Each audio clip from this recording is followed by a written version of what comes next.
Hello everyone, it is me. Can you all hear me? I'm still alive. It is your host, conductor, and founder of the American Rail Club, Demetrius Villa, and we're back. It has been a hectic couple weeks, months. I have no clue. I've lost track at this whole point with this whole craziness here. What were you listening to on there? If you guys were listening along, that was Big Trains East Coast Racer. It was about the Mallard, that one steam train in 1933. Was it 36? I don't quite remember. 126 miles an hour. That was a record for steam trains at the time. It was insane, and it still hasn't been beaten over there. So yeah, I've been doing a beard, guys. Can you all hear me? That's great. Yeah, it has been a long time. All right, let's see in the comments. Hello, Rennell Reed. Hello, Artificial King. Hello, Grambo. Hello, Acela Rail Fan. Hello, David Mitchell. Hello, Francie Train Films. Hello, Ruben. Hello, Pensy. Yes, it was 1938. Thank you, Pensy Fan. By the way, if you guys want to check out a channel, I've looked at Pensy Fan 19. He's got some pretty good stuff on there, especially his recaps of the month. Those are really good, as I've been out of the loop for past couple of weeks, so I've needed to catch up on stuff over here. So we've got a whole lot of stuff to go through. So if you guys can see, I got a new setup. Trying to get this whole setup to get everything under control, because we just moved, me and Holly, over to Indianapolis, Railroad City, Indianapolis. That's what it was. The first Union Station in the world was built in Indianapolis. So you guys have known that I've lived in Columbus for the past 2.5 years or so, and just long story short, I lost my job and with all this craziness, so I said, you know what? Let's move up. We got some money left over. We got this house here. So that's what we're doing so far. So, yeah, that's what we're doing. Yeah, the Pensy periodical. Yeah, I still, if you guys, I still owe a whole bunch of people stuff, and I know that. So I have been trying to contact some people in terms of sizes and whatnot. So I am going to get that now since we're settled down. So if you guys have anything in terms of shirts or anything, just please let me know in a direct message. Don't put it in the comments below, because we don't want everybody to know your address. We don't want anybody to get swatted over here. But we're getting there, guys. So, yeah, I still owe you a shirt, Eric. I'll get you. So let's do that. Yeah, and I have the 19th century railroad mogul beer. Funny enough, guys, when I moved into this room, this is Holly's her grandmother used to live here in this house, but her grandfather had this. If I can take it off the wall, right here. Funny enough, yeah, this was made for her grandfather. For Charles, Mr. Charles here, had this in top of his desk, so I will have this on top of my desk as well. So it makes perfect sense that my desk be situated here. I think it was meant to be. But you know how things are, sometimes things happen for, it's a blessing in disguise. And with the time that I got now and with everything going on, I think it's going to be time to go ahead and focus 100% if I can on American Rail Club, on getting things back on track, and telling everybody the news about what's going on. Because there's a lot of good stuff happening. Despite the craziness of 2020, despite everybody going ahead out and buying guns, and welcome to all the new gun owners, okay? I told you all, but here you go. So, whenever you start banging on the Second Amendment, just let you know there, okay? So, with all that, all the craziness of the coronavirus, everybody wearing masks outside, a whole bunch of people losing jobs. This is the worst part of this, guys, is that there are so many people losing jobs for the economics of this entirety that is just destroying businesses. And a lot of businesses have budgets that they have set for the year, and because they're not going to be meeting those budgets, they're just going to be cutting people. So they're laying off a whole bunch of people. They're, apart from just freezing employment and freezing the headcount in a lot of companies, they're just going ahead and laying off a whole bunch of people or forcing them to retire. So there is a lot of good news. We will get some good news, guys. Most of this, I will say, is 70% white pills. There are some black pills here, but remember, the black pills usually get to the white pills. So we're going to be good, guys. All right? Wow, you guys got 2 jobs there, Artificial King. That's good. That's good. All right. Okay, yeah, I should be attending that as well. The High Speed Rail Virtual Summit. That'll be good to watch. If I could, maybe I can try to stream some of it or not. Drink of the night, because I know some people have been asking me about that. We got this Craft India Pale Ale Triple Z from Zwanzig's. That was the last beer that I got from Columbus. They're a brewery and a pizzeria there, which is, I gotta say, that was the first thing I had when I first moved to Columbus. When I got there on Groundhog Night instead of Groundhog Day. I ordered pizza from there because they were the only thing open, and that's what I had. So, that's good. Hello, Darkside Studios from Wesley Chapel, Florida. Oh, cool. Work at a park and a restaurant. I probably, you know what? That's one of the things. I'm getting sick and tired of working at a desk. I may probably try to see if I can find a job as a park ranger or something like that, because that would be nice. And I've been, I'm still in it, guys. I'm still trying to, keep myself in shape. But, sway back a little here and there, All right. And with that, let's get started. So this is from CNN Business. Okay, so we're going to be going a lot of things from a couple of months back and a couple of weeks back. Most of the stuff is a lot more current, so don't worry about that. You're not getting old news. We're kind of going chronological order here to see what is going on, what has happened, and what we're going in now. So this is from Matt McFarland on CNN Business. For American High-Speed Rail, 2020 could be a turning point. Okay, and everything that we've known with the economy going to a complete halt and shutting down because of COVID-19 or the Coof. I'm going to call it that because I don't want YouTube to go ahead and censor me or anything like that. I don't want to get Molyneuxed here or anything else. So because of the Coof, we can't talk about it. A lot of good things happening though behind the sidelines. Like for example, what's going on with Express West. So if you don't know Express West, that's another thing I do have to make a video about. Express West was a private company which is now owned by Virgin Brightline, Virgin Trains USA, which is going to connect between Victorville, California, and Las Vegas, Nevada.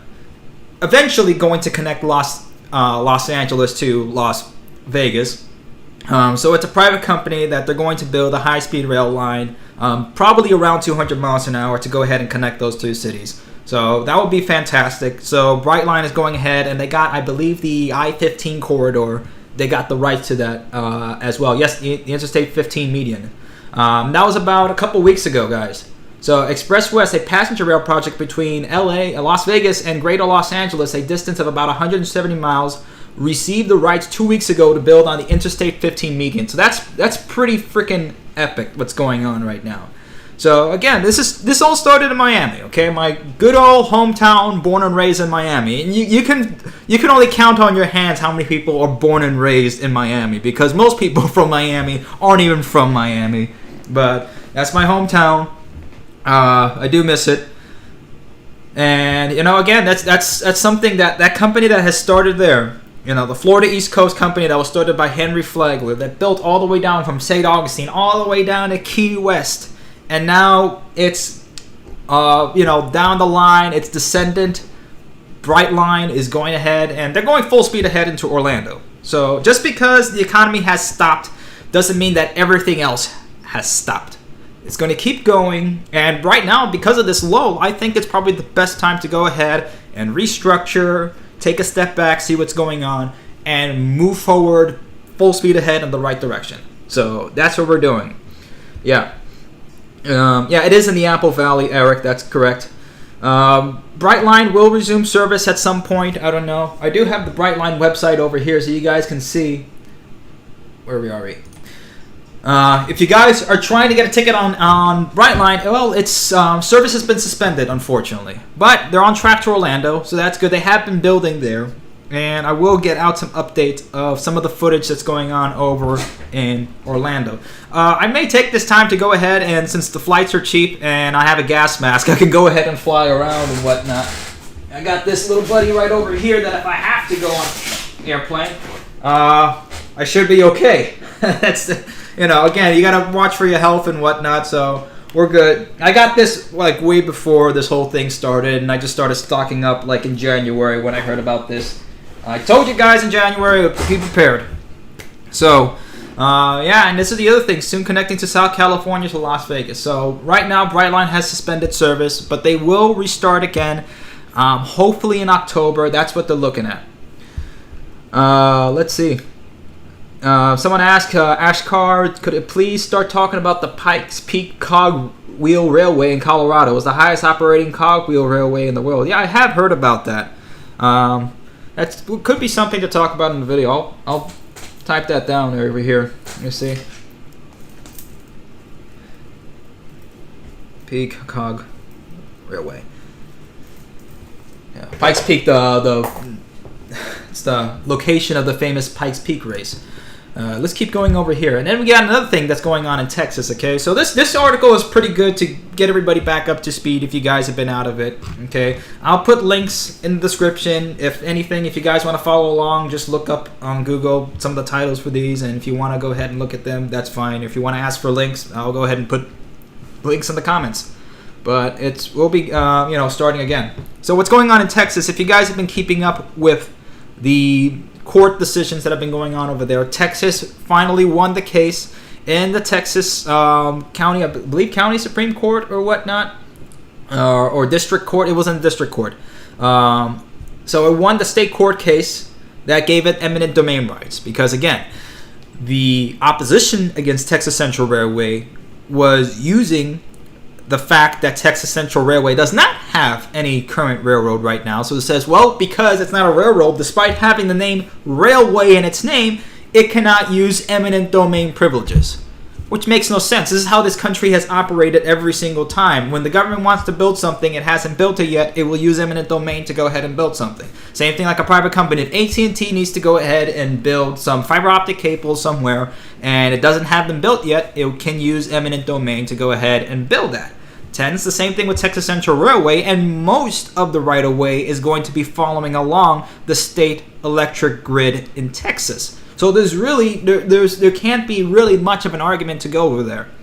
But there's a libertarian argument even against that even with, if you can't use eminent domain, there's always a way to go at, because, let's say a farmer has a plot of land. He doesn't own the land 100 feet below or 100 feet above, okay? So, that's the whole thing about ground rights and air rights, but I'm not going to get into that. There's always a way around it, okay? Even if you want to take this from a completely libertarian standpoint, Texas is still in the right here. There's no way about it. But we'll keep on going over here. Again, that's going to be 90 miles at 205 miles an hour with the Nozomi Shinkansen N700. Well, not the Nozomi service, but the same trains that are used on the Nozomi service in Japan, they're going to be using that N700 Shinkansen.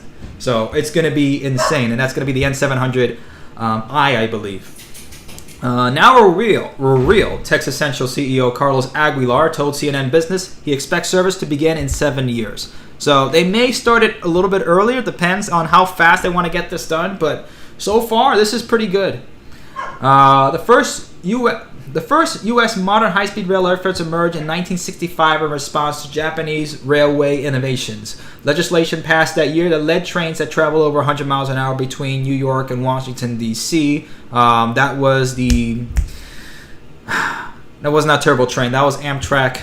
Well, actually, I think Turbo Train did Turbo Train go ahead and go between D.C. and Washington. I know it was the Metro.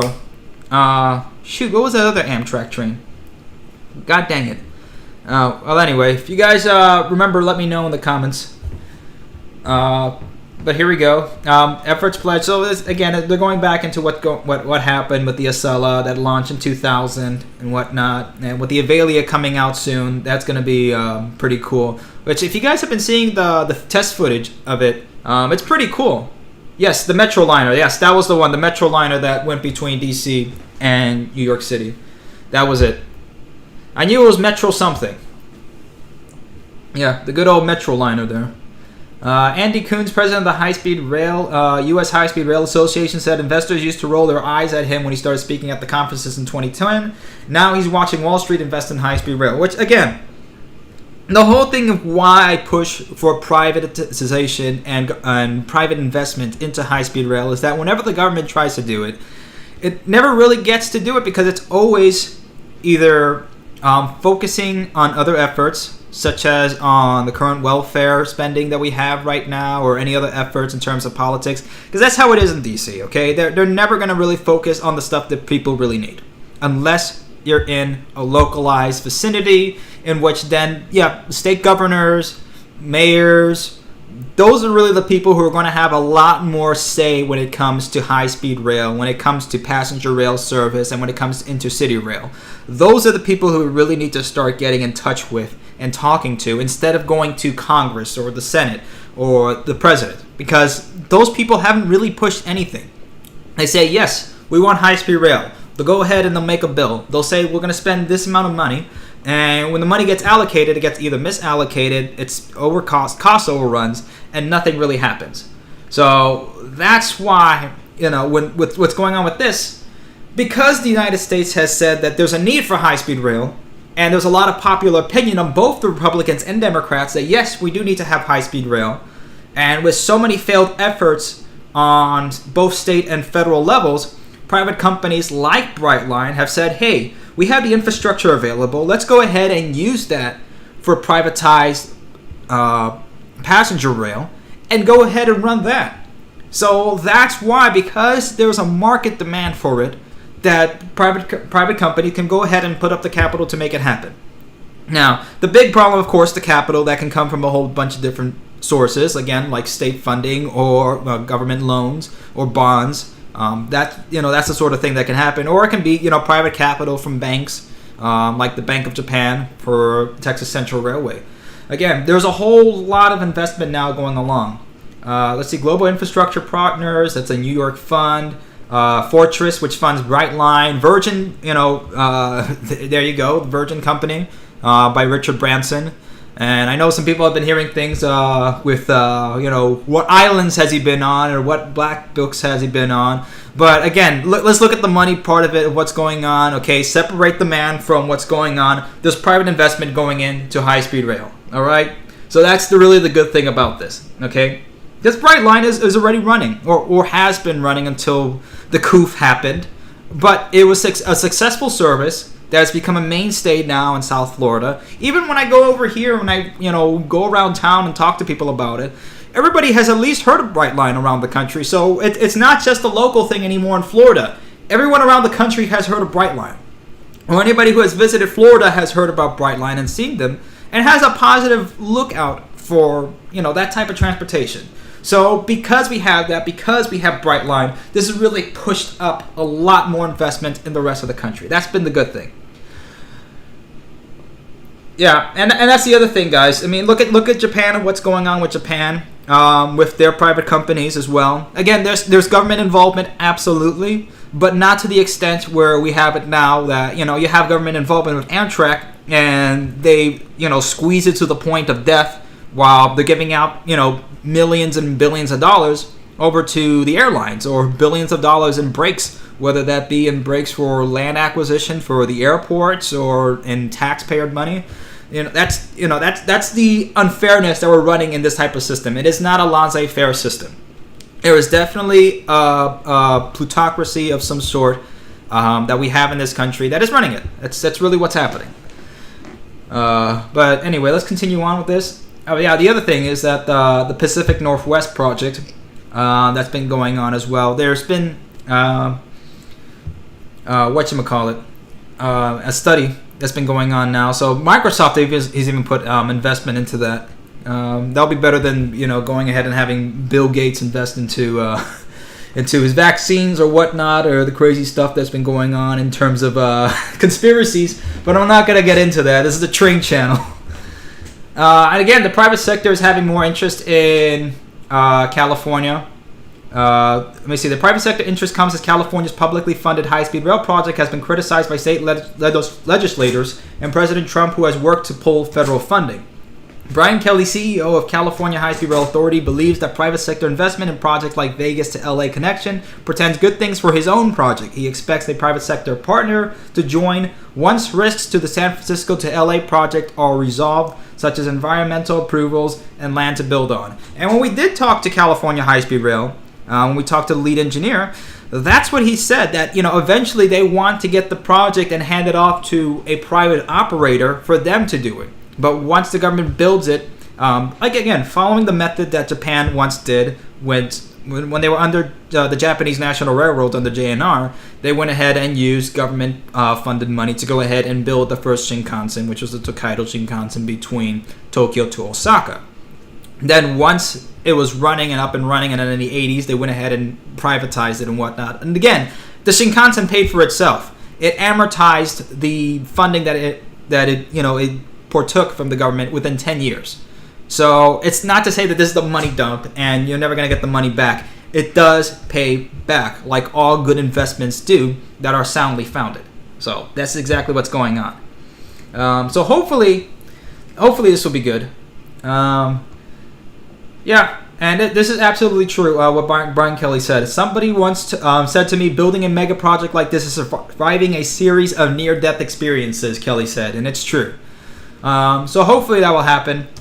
And I know some people are talking about if Joe Biden, if he becomes president, if he's going to help out high-speed rail. Look, guys, it doesn't matter who's president at this point. They're not going to do it, okay? Biden didn't do it under Obama when he had 8 years to do it. They had enough time to go ahead and fund a much more robust program than they had the little trickles of $10 billion or $12 billion that they had. That wasn't going to build crap. Really, there's been a lot more that's happening in the Trump administration in just the short amount of time that he's had, because he's cut so much of the red tape that's been needing to build these projects, which is why they're going full speed ahead with this. And I know the administration has also publicly supported Texas Central Railway under Secretary Elaine Chao. So a lot more has happened in terms of private funding for this.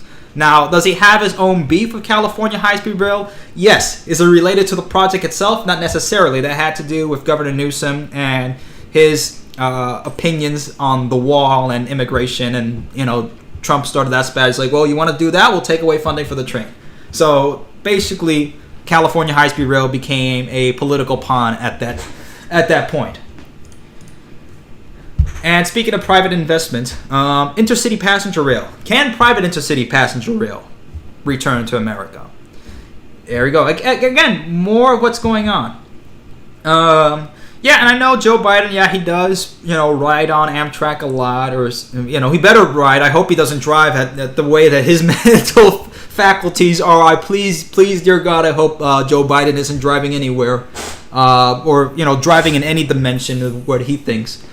But, and that's the thing, Joe's not going to be the president. He's not going to be running things. If he is, let's say if he was elected, he's not going to be running the show. It's going to be a whole bunch of other people. It's not going to be him.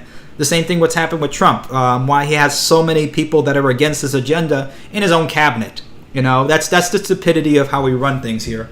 Unfortunately, Trump has not been able to do all the things that he's promised his supporters because of that. Because he has people like Kushner in his cabinet.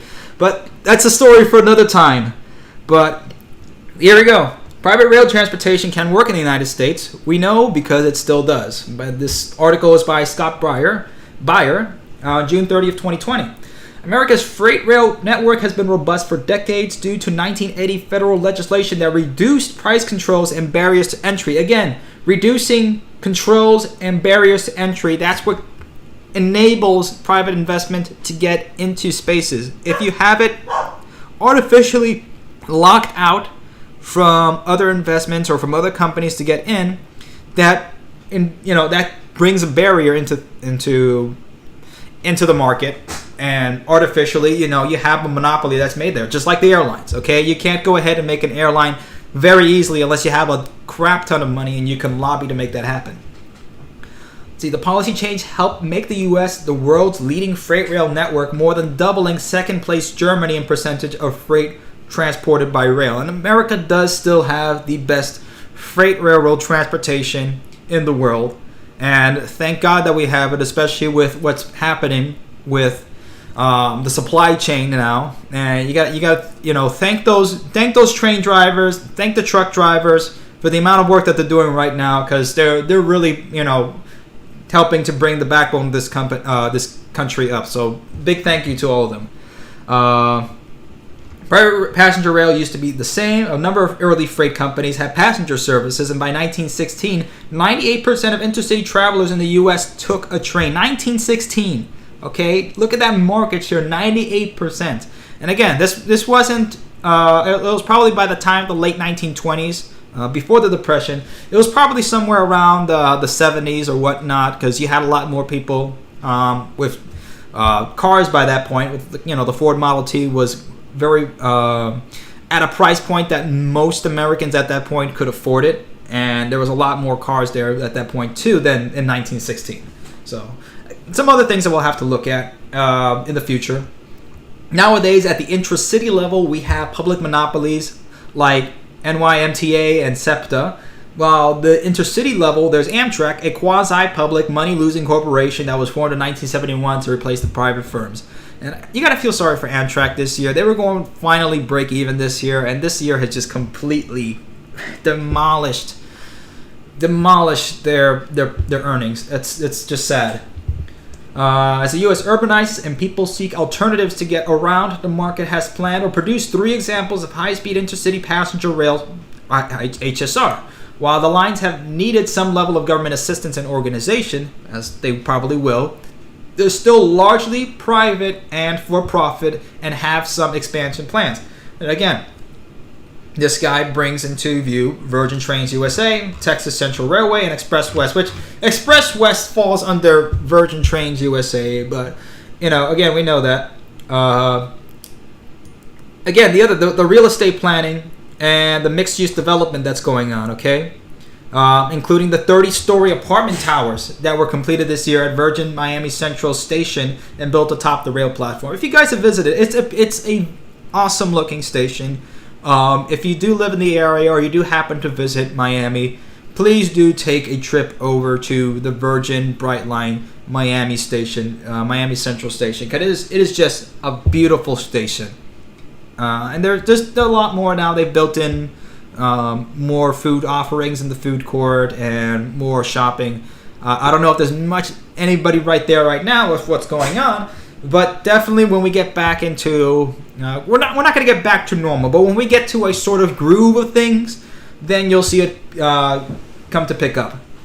And again, there's going to be expansions into Virgin Brightline. There's going to be 5 new stations that they're adding for the Tri-Rail Coastal Link. We'll talk about that in another article.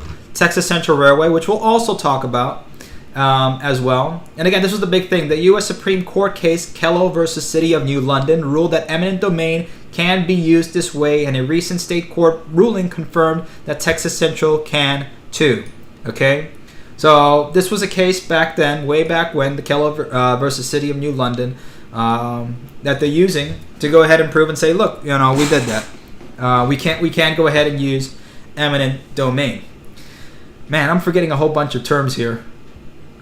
Maybe I can just loosen up my mind with this. I don't know.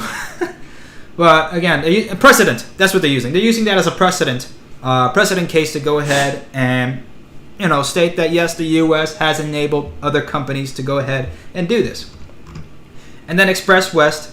The train won't extend to Los Angeles due to the cost of building in urban areas. I've talked to people in Brightline that they said that they are trying to get it over there. What they're trying to do is that once California builds a station over in Los Angeles, that there's enough trackage that they can be able to go ahead and sort of extend theirs in a slower pace. They can't go full speed ahead, but since they can be able to do that with the electrification of Caltrans, they can be able to do that.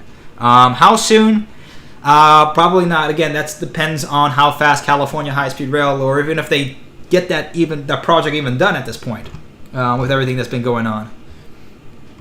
Although the market could provide rail-driven solutions to several of America's transportation issues if left to its own, the environment is currently fraught with regulation and competition for publicly acquired land. And that's kind of where it ends. Why can't a company with a whole bunch of money, or why can't, let's say, monopoly money bags with billions of dollars can go ahead and say, I want to build that between point A and point B? Because you have a lot of regulation behind it. You can't just go ahead and build a railroad like Texas Central Railway is going through right now. You're going to have a lot of opposition. You're going to have a lot of competitive industries like the oil industry, like the airlines industry, that are going to go ahead and try to oppose you. Like what we saw with Southwest Airlines, what they did to the Texas Triangle back in the 1980s when the Texas TGV was trying to get started. Southwest went ahead and successfully lobbied with the state of Texas to go ahead and kill the project because Southwest was based in that area between Dallas, Houston, and San Antonio. Because they said, well, this is going to kill our business. You can't do that. You can't let another, government-run company go ahead and do that to us. Which, that's how they got their start. So it's hypocritical to even say that. It's insane. And again, we just saw that, Brightline, they're suspending service because of the current Coof, Corona-chan, whatever you want to call it, Kung Flu. So this is some more good news. So if you guys remembered a couple years ago, the Tri-Rail Coastal Link that was trying to get approval, and they were opening up also other platforms on the Miami Central Station in order to facilitate the amount of trains coming into Miami Central Station because of Tri-Rail. It's starting to become a reality now. Brightline's pushing this talk, and the reason why they're doing this is that, especially now, they have the time now in order to get this push. They can focus all their effort on getting it done now since they're not currently doing operations. They can go ahead and push for Miami-Dade County and Broward County to go ahead and push for these commuter trains and express train services within Dade County and within South Florida, which is good. Because currently right now you have three major stations. You have Miami, you have Fort Lauderdale, and you have West Palm Beach. But what if you can get in between to places like Aventura or to places like Boca Raton or maybe to the FIU Biscayne campus? That's exactly what they've been thinking about. So the proposed arrangement will give Miami-Dade a new rail service with stops in Wynwood, which is, I don't know why they put it in Wynwood. It's down the street from where the Miami Central Station is. But it doesn't matter. This is still a good thing. If you do a slower service, they will separate it from the regular express Brightline service. This will be a commuter rail service that will be running the parallel track because they have enough trackage for that. The proposed arrangement will give Miami-Dade a new rail service which stops in Wynwood, the Design District, El Portal, North Miami, and the Biscayne Bay campus of Florida International University. Well, that could have happened years before when I was going to FIU. Really? I was proposing for that, and now they've gone ahead and done it. Completing Northeast Corridor component of the 2016 transit initiative called the SMART Plan, which the SMART Plan was supposed to be the extension of the Metro Rail in Miami, which they were trying to do since the 1980s, that they were going to say, well, we're going to extend the Metro Rail, which is our sort of subway in the sky, as you can say. But that's our little commuter service that we have in between the Metro Miami area. They were going to go ahead and expand it throughout the rest of the county. They never got to doing it. They went ahead and pushed for the half-penny tax, which they said, yeah, we're going to use that money to go ahead and build it. They didn't. They just expanded the rail, the bus services, and the bus service in Miami. If you guys live there, you know how awful the bus service is over there. It's mostly due to incompetence. It's anything like in South Florida. It's mostly due to incompetence. But this is good. Last October, Miami-Dade agreed to pay Brightline about $76 million for a commuter station in Aventura, and his proposed deal wouldn't change that agreement.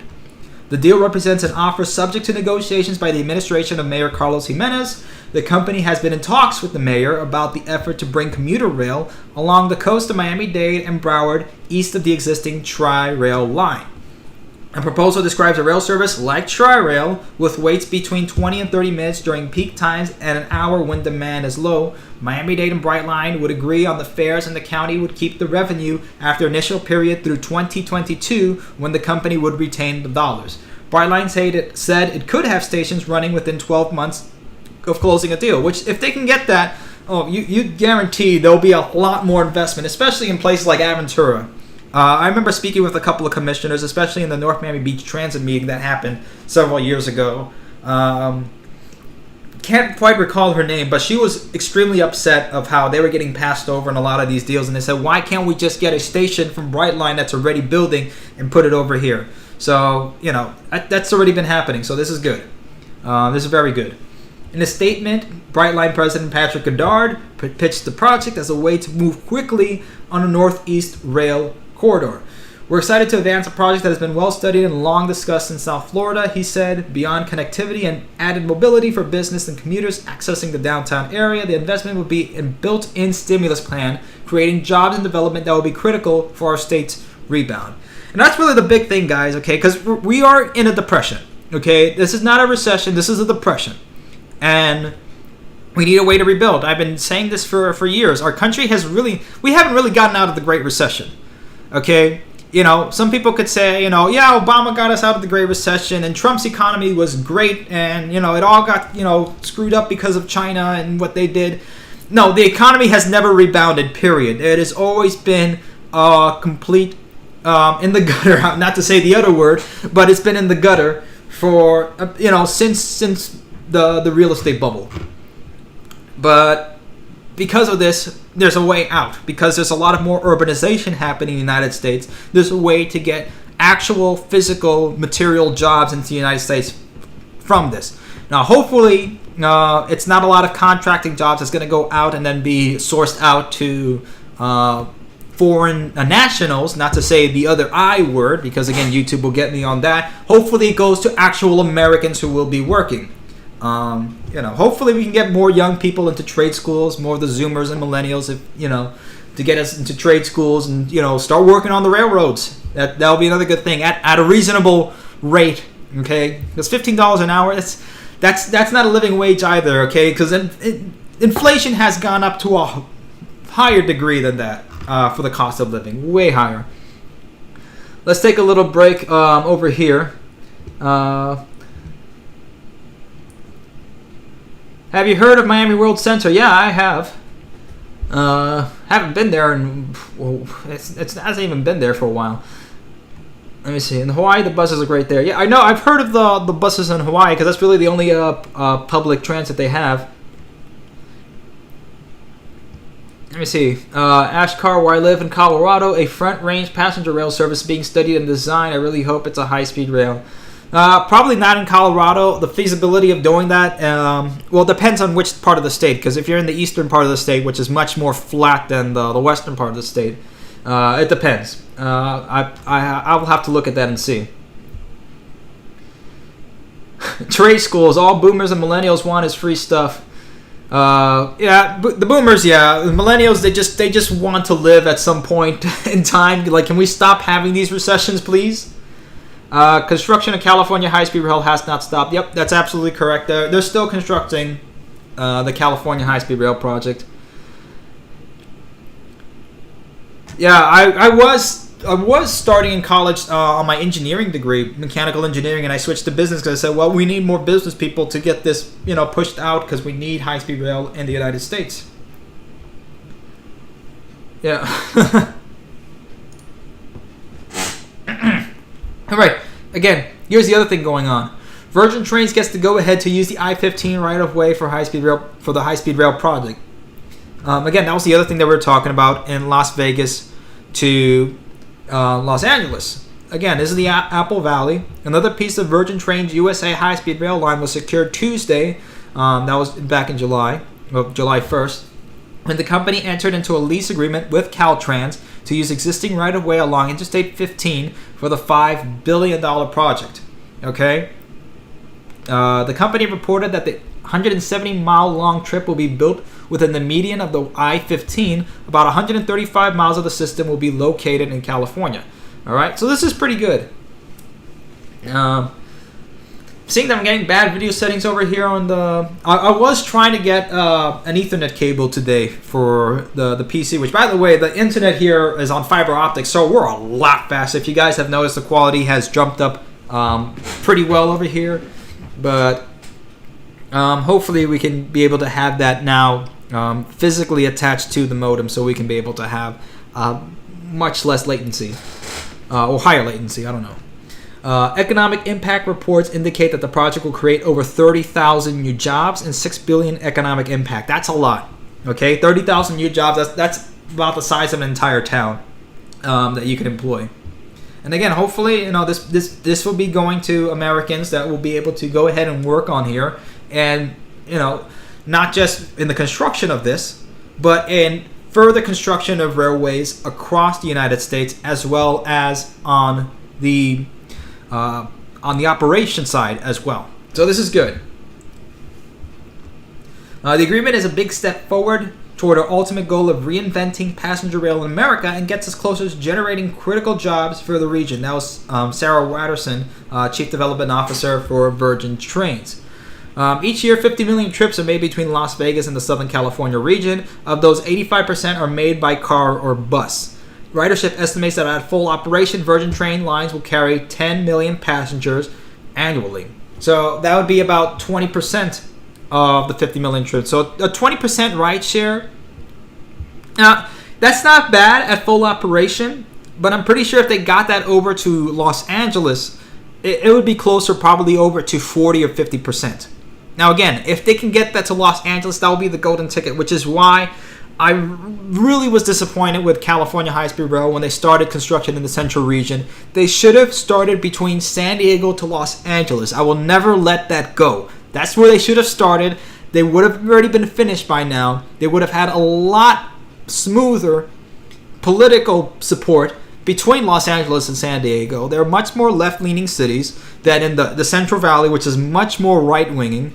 Okay, there's not that much of an urbanized area within the Central Valley. It's a lot flatter. It's a lot more sparse. It is not an urban area in much of the slightest in the Central Valley. Yeah, there are urban areas, yes, but not to the extent that Los Angeles and San Diego are. That's what I'm trying to say. They should have started from there. I will never let that go. Here we are. So in April, the California Debt Limit Allocation Committee unanimously approved the second half of the $600 million in tax-exempt bonds for the project. And again, these tax-exempt bonds are really good to get these projects started and get them, on the move. And then these bonds are usually paid back. Again, these are funded through the sale of private bonds later this year, which again, private bonds that are, funded by private investment, with the construction of the rail line scheduled to start immediately following the sale, the Daily Press reported. In Maine, Ben Porritt, Senior Vice President at Virgin Trains USA, shared project highlights during the 2020 High Desert Real Estate Virtual Symposium. Our primary sponsor was a company called Fortress Investment Group. They are based out of New York. I was just about to say they were based out of New York. Read my mind. They manage about $70 billion globally, and they are involved in a number of different industries, primarily energy and transportation, which, by the way, Fortress Investment Group is also majorly funded by SoftBank, which is a major Japanese investment firm. Masayoshi Son is the guy who runs that. So, again, we have Japanese investment in a way to Virgin Brightline. Brightline operates in Florida between Miami, Fort Lauderdale, and West Palm Beach, with plans to expand to Orlando. And again, we can't say this word over here, but due to CDC social distancing guidelines, mandated work from home policies, and other considerations amid the Coof, Brightline service remains temporarily suspended, the company says. So we're getting good here. This is pretty good. Brightline says local service will stay shut for months. Orlando route still on track. So this is what we were talking about over here. Because of the Coof, why Brightline had to shut down. It started over in March 25th, and they brought layoffs of approximately 250 employees, including the senior staff as well. The chief financial officer was also laid off, which, it does go all the way high up. Where most companies, especially the layoffs that are going on in companies now, they're laying off a whole bunch of mid-level workers and lower-level workers. The upper management isn't going. They have their, not a golden parachute, more of a golden chain there. They're stuck to it, and you can't get rid of them. But Brightline, the way that this company is structured, and how, early and young this company is, people are willing to go ahead with that and say, yeah, I'll go ahead and go along with this. Which is sad. Hopefully once this gets back into motion, Brightline did say that those job positions will go back to the people who were laid off, so hopefully that has come back. Let's hope. You can only tell. Only time will tell. In terms of when it will come back, let's see. The company previously announced that all change and cancellation fees would be waived for ticketed travel between March 10th to April 30th. Guests will be credited for the fare paid to use on future bookings. So if you've got anything there, you'll be able to get it, and you'll be able to get your money back. At the same time, most routes on Amtrak deemed an essential service remain in operation, though at reduced schedules. And we'll talk about Amtrak later because what's going on Amtrak is a whole different story. That can end either good or bad with things that have been going on with Amtrak so far. But this is pretty good. That hopefully when they get back, probably around October, at the way things are going on, it'll be good. So let's hope. And we are seeing a second wave of this right now, guys. But in terms of the third wave, I don't know. That could actually happen. I'm assuming I said the second wave was going to happen in July. I was correct about that. I'm predicting a third wave by around November, late October, early November.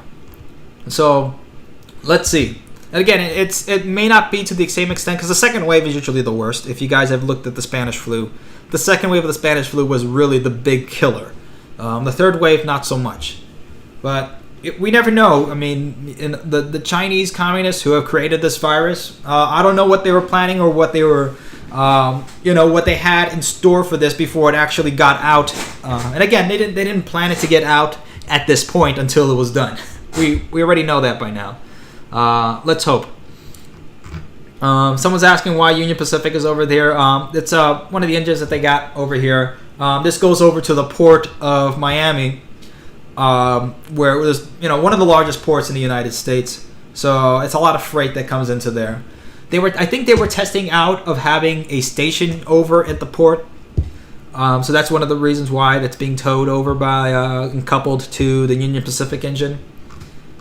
Again, I'm not quite sure where the context of the Union Pacific engine came into there when it should have been Florida East Coast, right? But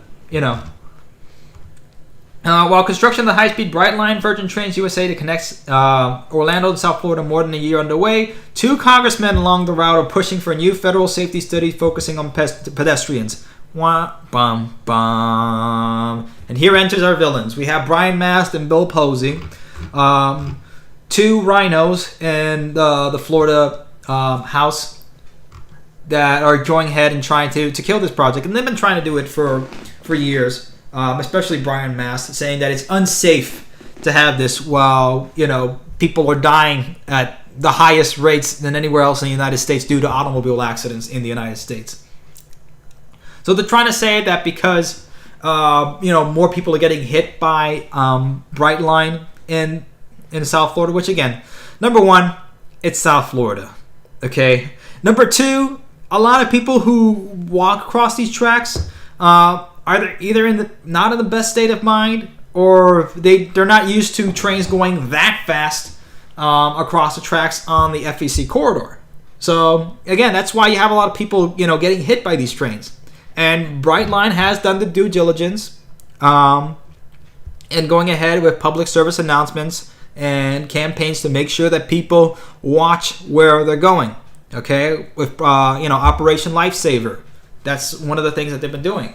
So again, they have done more than their due diligence in order to be a responsible company. So this is complete bunk what Brian Mast and Bill Posey are doing, and they're complete rhinos. Okay, they're not Republicans. BS.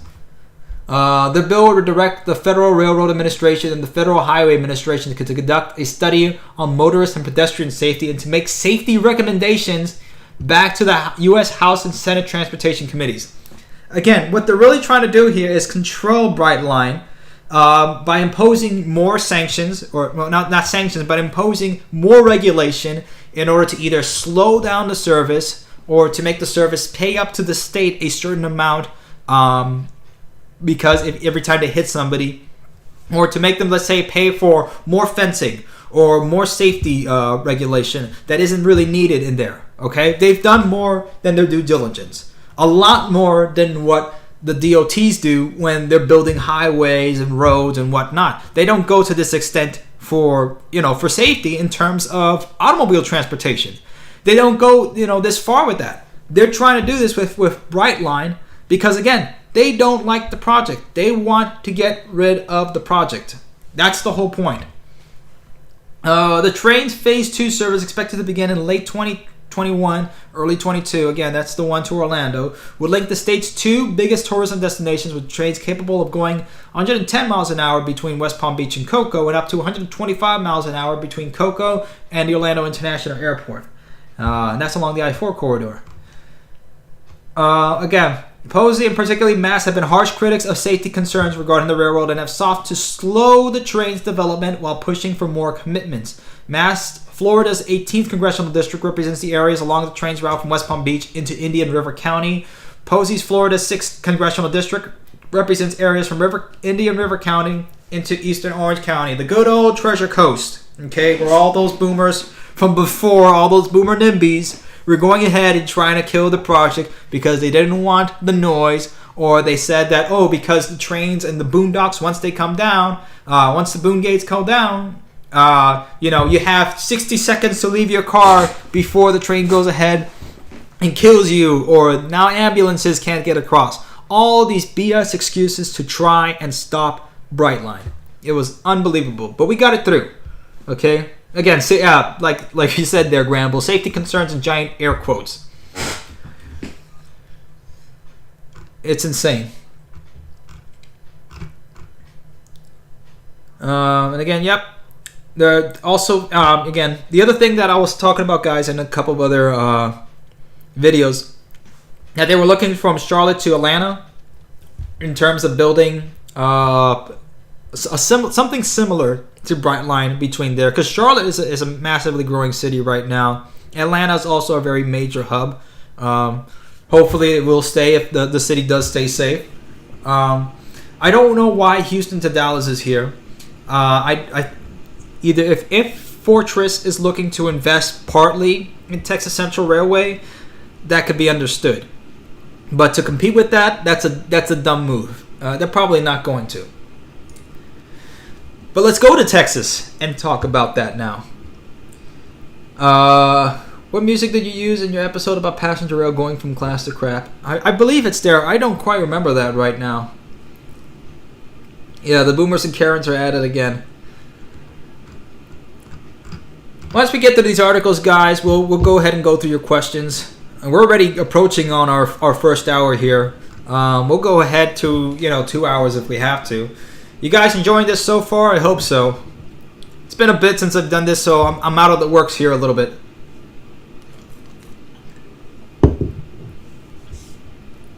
Yeah, I'm not active on Facebook.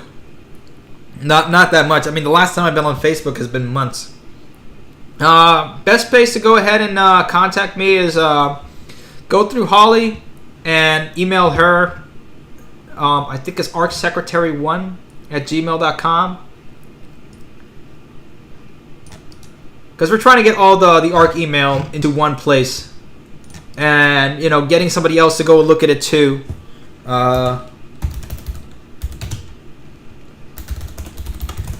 Questions in terms of shirts and other cool info. Here, we'll put that there.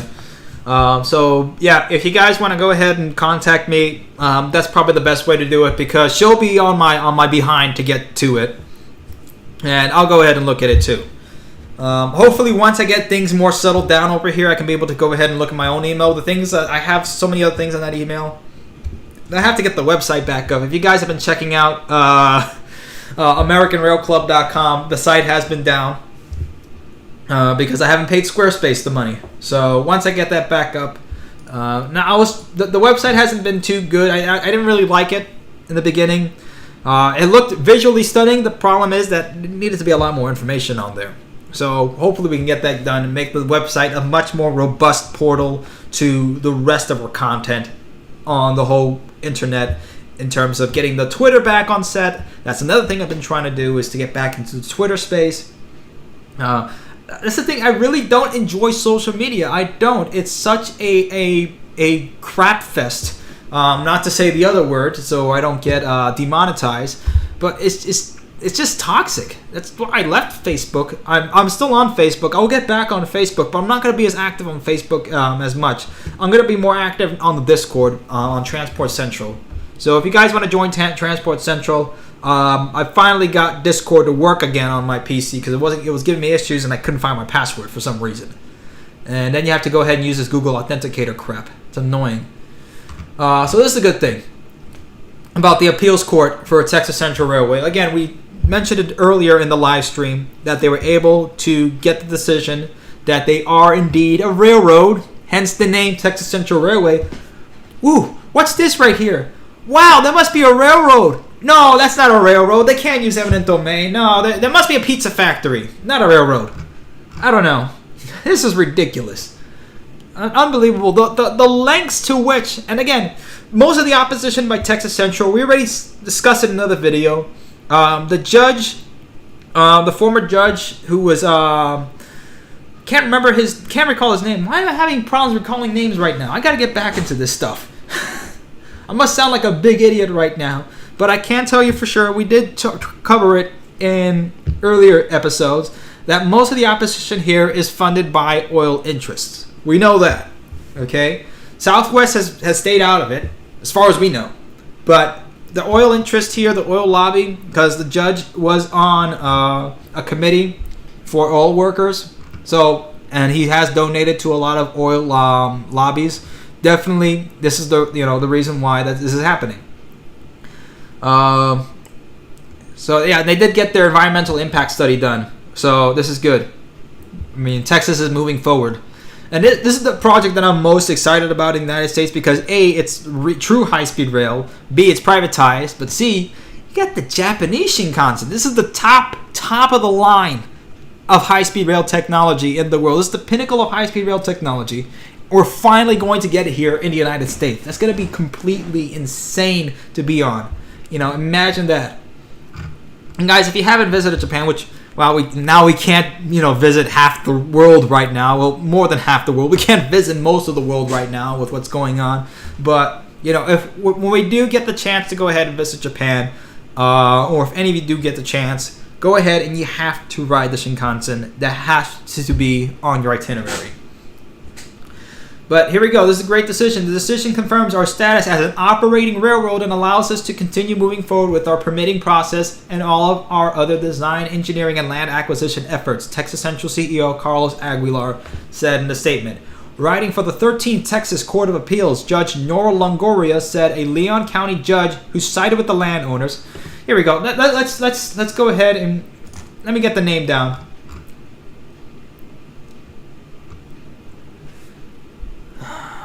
Leon County Judge, give me the name.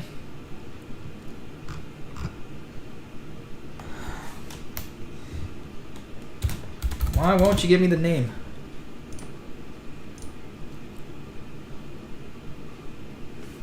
Well, that's one, but that's not the one I'm talking about. Judge Deborah Evans of the 87th District Court agreed, issuing an order Friday that found Texas Central and other company it formed are not a railroad or interurban electric company. Leon County landowners Jim and Barbara Miles fought the company in court seeking the ruling to declare the company ineligible to acquire or survey their land. We got to get back into this. Was it the Grimes County judge? If you guys remember, let me know. But yeah, there was another judge. It definitely wasn't Eccles, because Judge Eccles was the president of Texas Central Railway. So can't be that judge. There's a whole lot of judges in Texas if you haven't looked at that.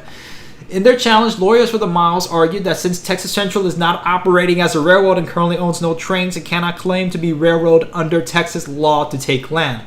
The company created in 2012 specifically to build a high-speed rail line from Houston to Dallas. That's just funny. Well, they can't be a railroad because they own no trains. Well, the reason we made the company was so we can run trains, damn it. It's just such a joke right here. Said owning and operating trains is not necessary, noting it is still designing and developing its 240-mile route. Okay? See, if you're running, let's say, we'll just stick with the example of pizza, right? If you're going to be a pizza restaurant and you haven't yet built a pizza restaurant yet, you still have to abide by the rules and by the regulations for, making pizza. What are the food regulations? What's the food code in that county or in that state? And if you're in New York, good luck with that. But if you're anywhere else, there's a code to running everything, basically, because we have so many laws for a whole lot of things. But because of that, you are legally bound by law. Yes, you are that A or B or C company. That's how it works. If you want to make a steamed hams restaurant, I don't know how that's going to work. The court win comes as Texas Central scaled back its current staff in the state, citing the effects of the Coof on global economics. Critics, including Representative Kevin Brady, are the Woodlands. A Republican of the Woodlands, said reducing staff demonstrated the project, long assailed by rural residents who say it will ruin their way of life, was losing momentum. There's a complete economic disaster going about, and you're going to blame the company for losing momentum. That is just a low blow right there. That is insane. These people will stop at nothing to make sure that can happen. And again, they are going to go ahead and appeal this decision, the opposition. So it will go from a district court over to the state Supreme Court. And, if they go ahead, they cannot appeal it there again. If it goes by the state Supreme Court, if they go ahead and say the decision is, in fact, yes, Texas Central Railway is a railroad, then they cannot appeal that decision again. But if let's say by some chance that the Texas Supreme Court says that no, it is not a railroad, and it goes to the Supreme Court of the United States, most likely the Supreme Court of the United States is going to rule in favor of Texas Central Railway. There's no doubt about that. But it's probably going to stop at the state level. Once it stops at the state level, that's it, okay? Because the process to go ahead and appeal it further is going to take a whole lot of time and money. And by the time they even get that to the Supreme Court of the United States, to SCOTUS, it is going to be years and years that Texas Central is going to be running at that point. No way that's going to happen. So Texas is basically won this decision. And I told you it was going to happen, and we're good. It's going to happen. Permitting process near completion for Texas Central. This was on the EIS study. And let's see. The company currently holds the option for ownership of about 40% of the land parcels needed for the project. So they're more than halfway, a little less than halfway there. Particularly in the rural areas through which the rail will run. Aguilar said the current timetable shows the permit process completing between the end of July and early September, with the goal of starting construction toward the end of the year. If it starts toward the end of the year, that's going to be fantastic.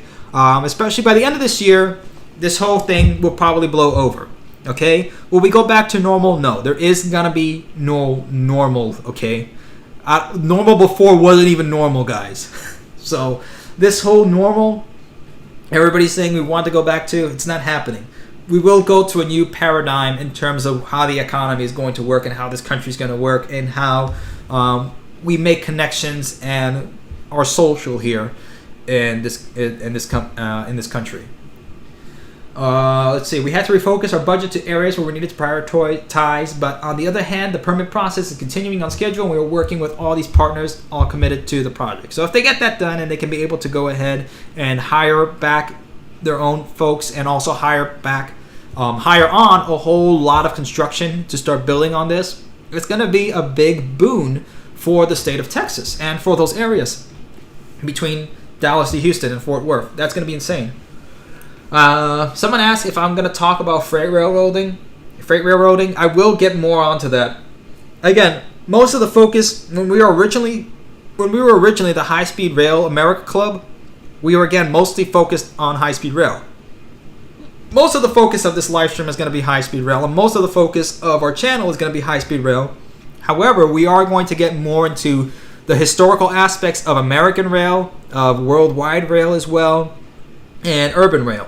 Okay, because those are important. You cannot have high-speed rail without urban and intra-city transportation. If you can't have that, the whole system doesn't work.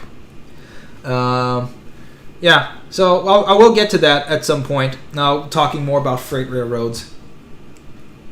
And I have talked about, if you guys have seen the documentary on future trains, that was another thing that we talked about, where artificial intelligence can get into freight railroad and be able to run trains and timetables and to be able to streamline timetables for freight railroads and be able to expand and further speed up the supply chain, which is really needed now in this day and age. We need to be able to better manage the supply chain and being able to get goods and people from place to place in this economy. So this is good. This is another good thing. We have not lost any investors, Aguilar said. If anything, we have seen their commitment and resolve become more and more clear to the project as a result of this. Again, as a result of the Coof. They're staying strong here.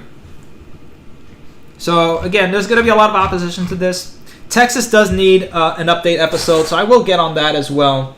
The episode that I'm going to make next is I did say that we were going to talk about a whole bunch of companies and updates on what's been going on with this.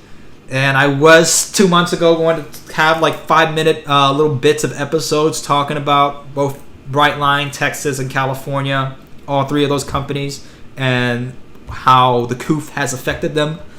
But again, it's been 2 months from that. I'm not just moving in, we're moving out a whole lot of stuff that Holly's grandmother has had in this house. So it's both a move out process and move in and move around process. So we're doing 4 things at once over here. It's not just a simple, we'll pick stuff over here and put it in and we move into an empty house, because it was not no empty house. And yes, Hyperloop is indeed inferior technology. My dad loves the Hyperloop. I don't, and he hated the video. Well, I'm sorry, but those are the facts of the Hyperloop. It does not exist, and if it does, it's not going to be good enough as, let's say, maglev. It's not that type of technology. There's no way it can be able to compete in terms of capacity and in terms of safety. Okay, especially capacity. Capacity is the number one thing in order to move people. Okay, you don't have the capacity, it doesn't matter. Okay, how fast those pods go. All right. Oh boy, California.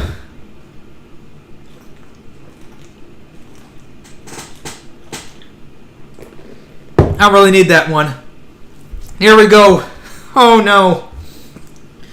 California High-Speed Rail Board delays key finance plan after lawmakers push back. So, if you guys have been following California and this whole entire mess with what's going on in California, again, like I said, they should have started between Los Angeles and San Diego. They should not have started in the Central Valley. Okay? But this is what's happening. Okay? They're really dropping the ball on this. And they're getting a lot of pushback now. Bipartisan pushback. So Democrats and Republicans in California are angry at this project. Yeah, if you guys have anything to drink right now, now's the time to drink into it. Let's go through these articles carefully because there's a lot to uncover here. First of all, you already know what to expect from this guy. Ralph Vardabedian. This guy has been railing, no pun intended. Let's make it a pun intended. Why not pun intended? He's been railing against California high-speed rail for years and years and years. He has been the guy with the flag up in the front to go against California high-speed rail. Does he have some valid points? Yes. But I think this guy just wakes up every morning and says, what can I say about California high-speed rail? Darn that project. That's that guy. Following a stunning rebuke by the State Assembly, the Board of California's High-Speed Rail Authority this week put off approving a crucial 2020 business plan, assigning it as agreed to reassess the project's current blueprint. Should it be able to do that? Yes. Especially in this current economics? Absolutely, it should be able to do that. Everybody's taking a step back and looking at their business plans, looking at their 5-year business plan, looking at their long-term, short-term. They're looking at everything because of how this Coof has affected everything. Everything has been completely up in the air. The authority's board had planned to routinely approve the business plan at a meeting scheduled for Thursday and submit it to the legislature, as it has done every 2 years over the last decade. The plan formally laid out a $20.4 billion blueprint to build a partial operating system in the San Joaquin Valley under a massive 30-year contract that will be issued this year. But earlier this month, the Assembly approved a resolution that called on the Rail Authority to delay that contract and reassess the entire strategy for putting all of the remaining bullet train funds into the single stretch of high-speed rail between Bakersfield and Merced. Bakersfield? Oh no, it was Fresno. That was Karate Kid 2, quoting Daniel LaRusso there. Fresno? I don't want to go to Fresno. The resolution attracted 67 of the 79 sitting members of the Assembly as co-sponsors, including the majority of the Democrats who have never previously opposed any aspect of the Rail Authority's development of the $80 billion system, which is, at this point, $100 billion. And if it's $100 billion, it's still a heck of a lot cheaper than what California is going to spend on improving and renovating its entire road system over there. Okay? It's still a heck of a lot cheaper. Yeah, I do say that's one of the things people do like about my videos. Renell is the cinematics about them, because I've always wanted to be a film director. Ever since I was a kid, I started as an animator. But again, I've morphed it into here. Will I get back to doing feature length videos and whatnot? Absolutely. Now that we're kind of able to get up and about, we can do that.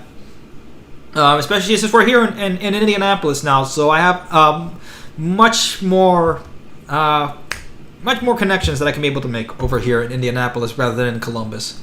Funny enough, when I talk to people over here, whenever I tell them about Columbus, they still think it's Columbus, Ohio. So even in Indiana itself, when you say Columbus, they think Columbus, Ohio, not Columbus, Indiana. I guess that's how not well known in the state that Columbus is. It was a nice place. It was, nice and quiet. Got myself to think a little bit more over there. But now it's time to get back to work. Metrolink outlined a plan that would double ridership and sharply reduce emissions if it could fund an electrified system drawing riders out of cars on the heavily congested I-5 corridor. And that's over in Southern California. Again, there's a lot of things that are going on there in order to fix up California's rail infrastructure, especially its passenger rail infrastructure. The idea has gained support among members who worry an isolated bullet train system. Again, that's what I just said. You cannot isolate bullet trains or high-speed rail systems without putting in passenger rail systems. You don't have passenger rail systems. You don't have intercity. You don't have urban passenger rail systems, or at least a bus system at that point. A working bus system. I don't mean a crappy bus system.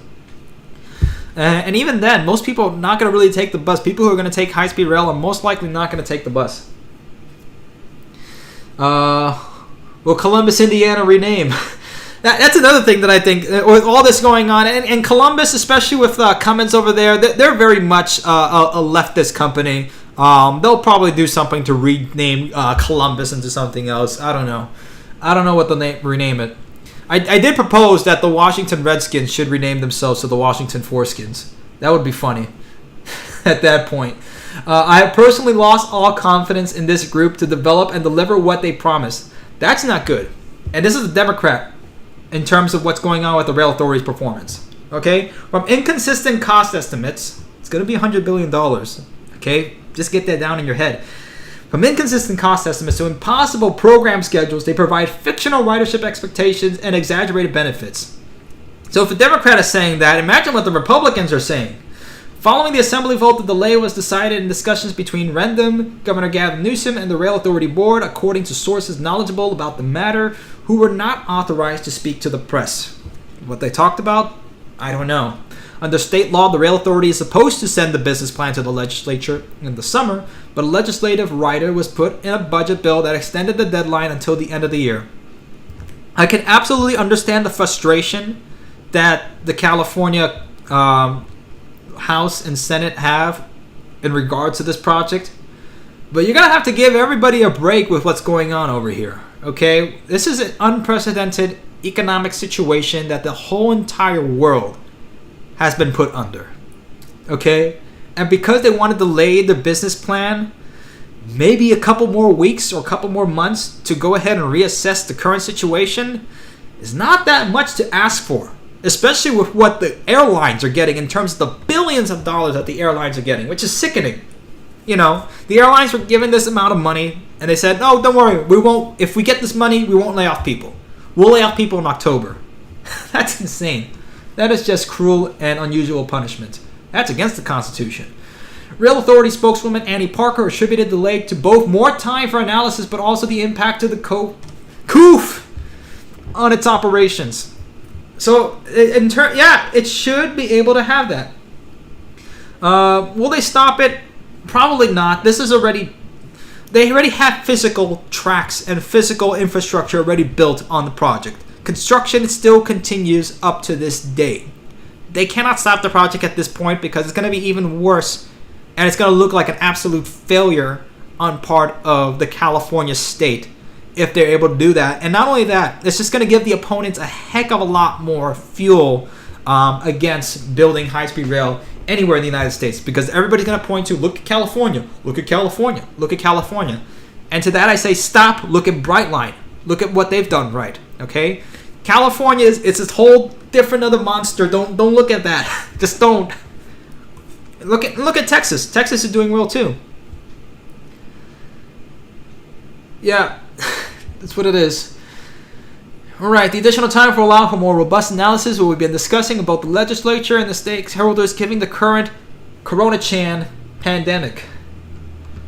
So, yeah, that's what's going on right now in California.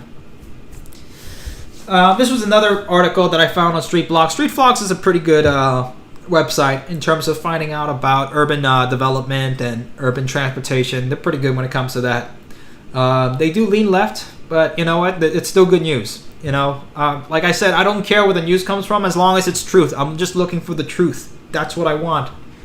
Workers are toiling away in the Central Valley on over 100 miles of bridges, viaducts, and creating right-of-way. Legally mandated environmental design reports are being released, laying out the details of how high-speed rail will connect from Central Valley to San Jose, San Francisco, and Los Angeles.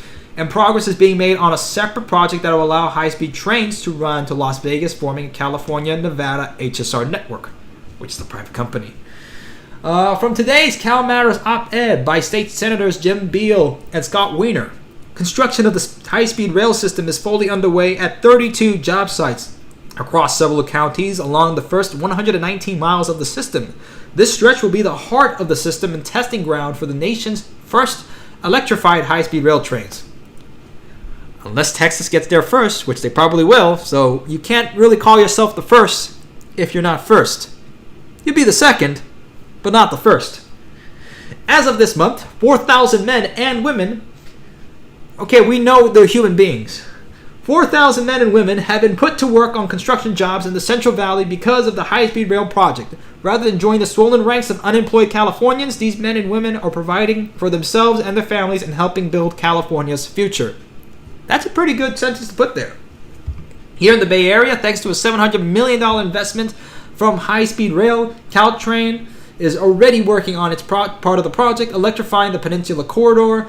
Ultimately, Caltrain will share tracks with high-speed rail trains for the ride between San Francisco and Gilroy. The High-Speed Rail Authority is also collaborating with local agencies to bring trains to the Salesforce Transit Center in San Francisco and to reimagine the future of the Meridian Station in San Jose. By the way, if you guys have seen what that station is going to look like in San Francisco, it's pretty cool. That is a nice looking project. And again, it's getting harder and harder for oil-backed opponents of HSR to continue to pretend the supposed boondoggle isn't actually happening, because you can actually see it. This is another interesting article. Again, high-speed rail will take people out of electric cars. Latest oil industry-funded editorial reaches new levels of silly. And again, these are the people who are funding it. ExxonMobil and the Koch brothers. Okay? Those loony libertarians who are fake libertarians. They're not even libertarians at all. They're fake. They're globalists. They're not libertarians in the slightest. They hijacked the movement from Ludwig von Mises. So they're not libertarians at all. They basically stole the Reason Foundation from him. But that's what's going on. These are the people against it. Okay? These are the people against high-speed rail. California HSR has so much work underway now because of the passage of State Prop 1A. That was back in 2008. No, the Prop 1A was earlier than that. The 2008 sweep of both houses in Congress, the Democrats when Barack Obama and Joe Biden first took the White House. You see, that's, again, most of the money of that $3.5 billion that came from was going to go to Florida and Wisconsin, which both their governors, both Scott Brown and Scott Walker and Governor Scott in Florida, when they said no thank you to the government money and they sent that back. That money went over to California. But we know $3 billion is basically peanuts in terms of the $100 billion that they actually need. Is it an appetizer? Yeah, but it's not $100 billion. Again, the Obama administration put $12 billion, not nearly enough to get anything funded. And a lot more has happened in terms of high-speed rail construction in the Trump administration. Again, did the Barack Obama administration do something for high-speed rail? Absolutely. Did they do it to the level that most people tout it to? Not in the slightest. And again, I'm not the biggest fan of Trump right now in terms of what's going on. Okay? And I don't think Biden is going to be able to get anything done if he's able to even get into the office. If he's even able to walk over there or even remember where the White House is at this point. And this article just goes into, more of a fluff piece for Joe Biden.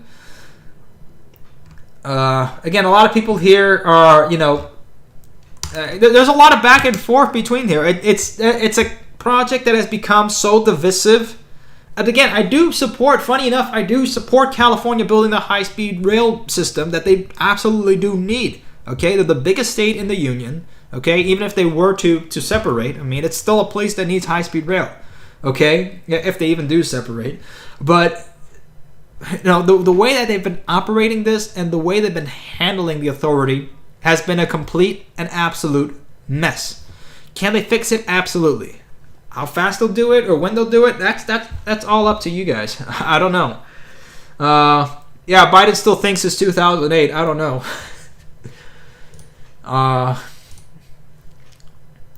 And again, more news. Again, news from there is the good news from California is they're building.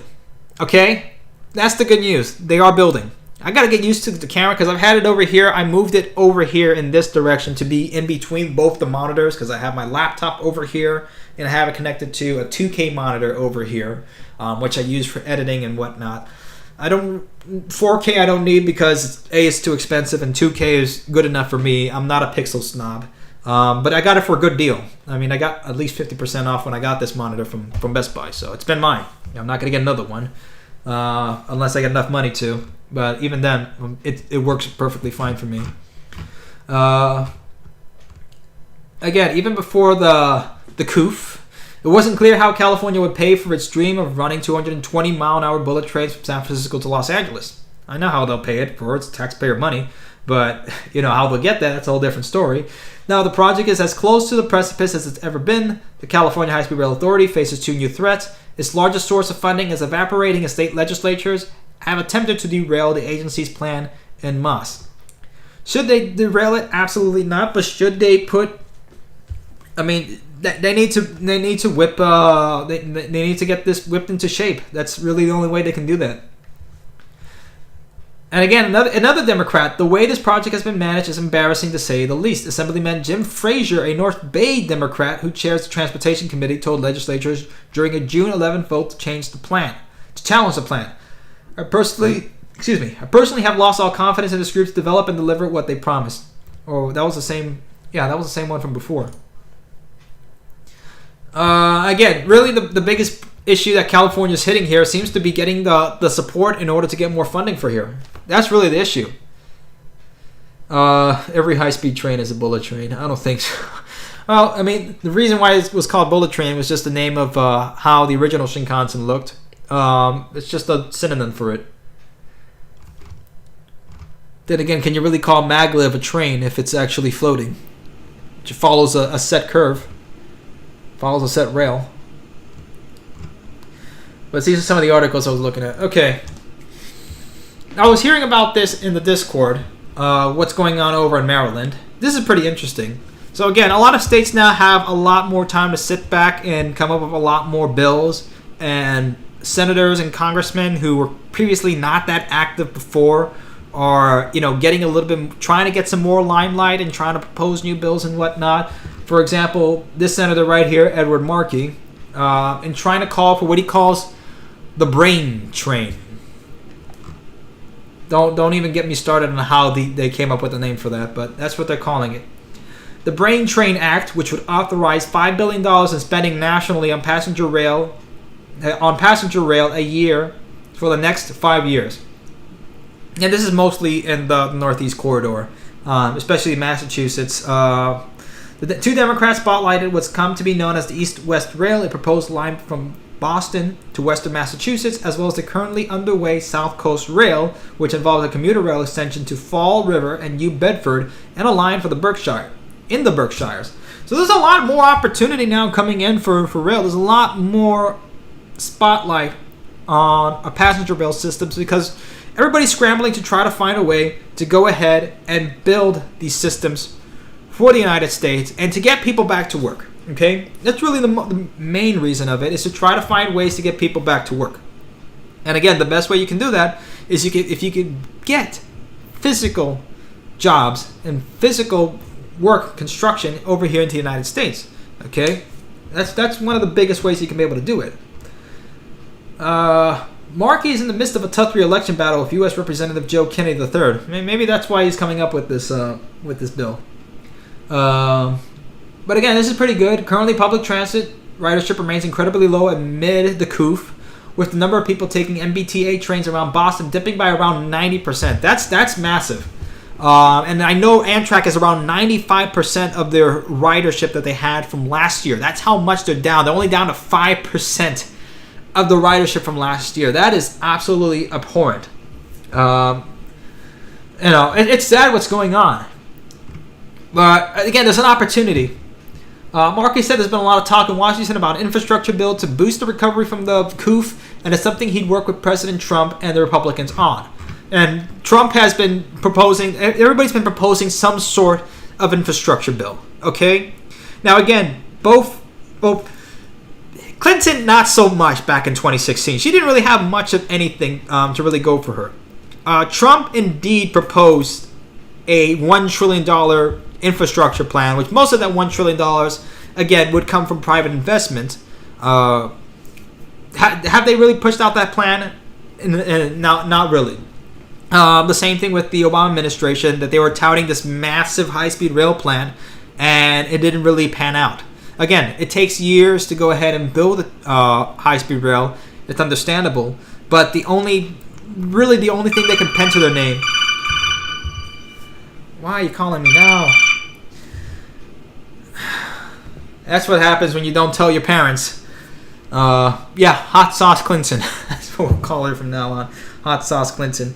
But again, really, it's annoying to see this happen. Every time somebody promises something large and it never pans out, and we're the generation that gets shafted with it. It always happens with us. But again, we're gonna have to take the wheel on this, guys. Especially us younger folks, we're gonna have to take the wheel on this. They're not gonna give us the wheel. The boomers are not gonna give us the wheel. We're gonna have to do it ourselves. Okay? But we're finally getting the groundwork set for us. The groundwork is finally getting set. Again, there's more bills coming over here. Again, the bill, it's more of a mixed multimodal transportation bill. That's really what it is. Because you can see here, $250 million for the Alston multimodal project dedicated to mitigation efforts, $8 million for parking structure, $2 million to alleviate flooding at the intersection of Route 9 and 126, $2.5 million for parking improvements, $4 million to improvement to Route 135, $1.5 for commuter rail downtown parking. Again, it's more of a mixed bag of what's going on. But this is different. This is in the Massachusetts State Senate. Two different things. The Brain Train Act is for the federal Senate. Okay, for the U.S. Senate. This is what happened in the Massachusetts Senate. So again, a lot of more authorization, a lot more money. However fast those Fed boys are printing out that money over in the Federal Reserve, those printers are running at full speed over there to print out this money to get it going. But let's see what will happen here. And again, most of the money is really based on the fact that it's based on the trust of the U.S. economy. Okay, it's not based on gold or anything anymore. Again, here's another article on the Brain Train Act, and this is where they got the acronym for Brain Train: building rail across intercity networks to ride around interior of the nation. Brain Train.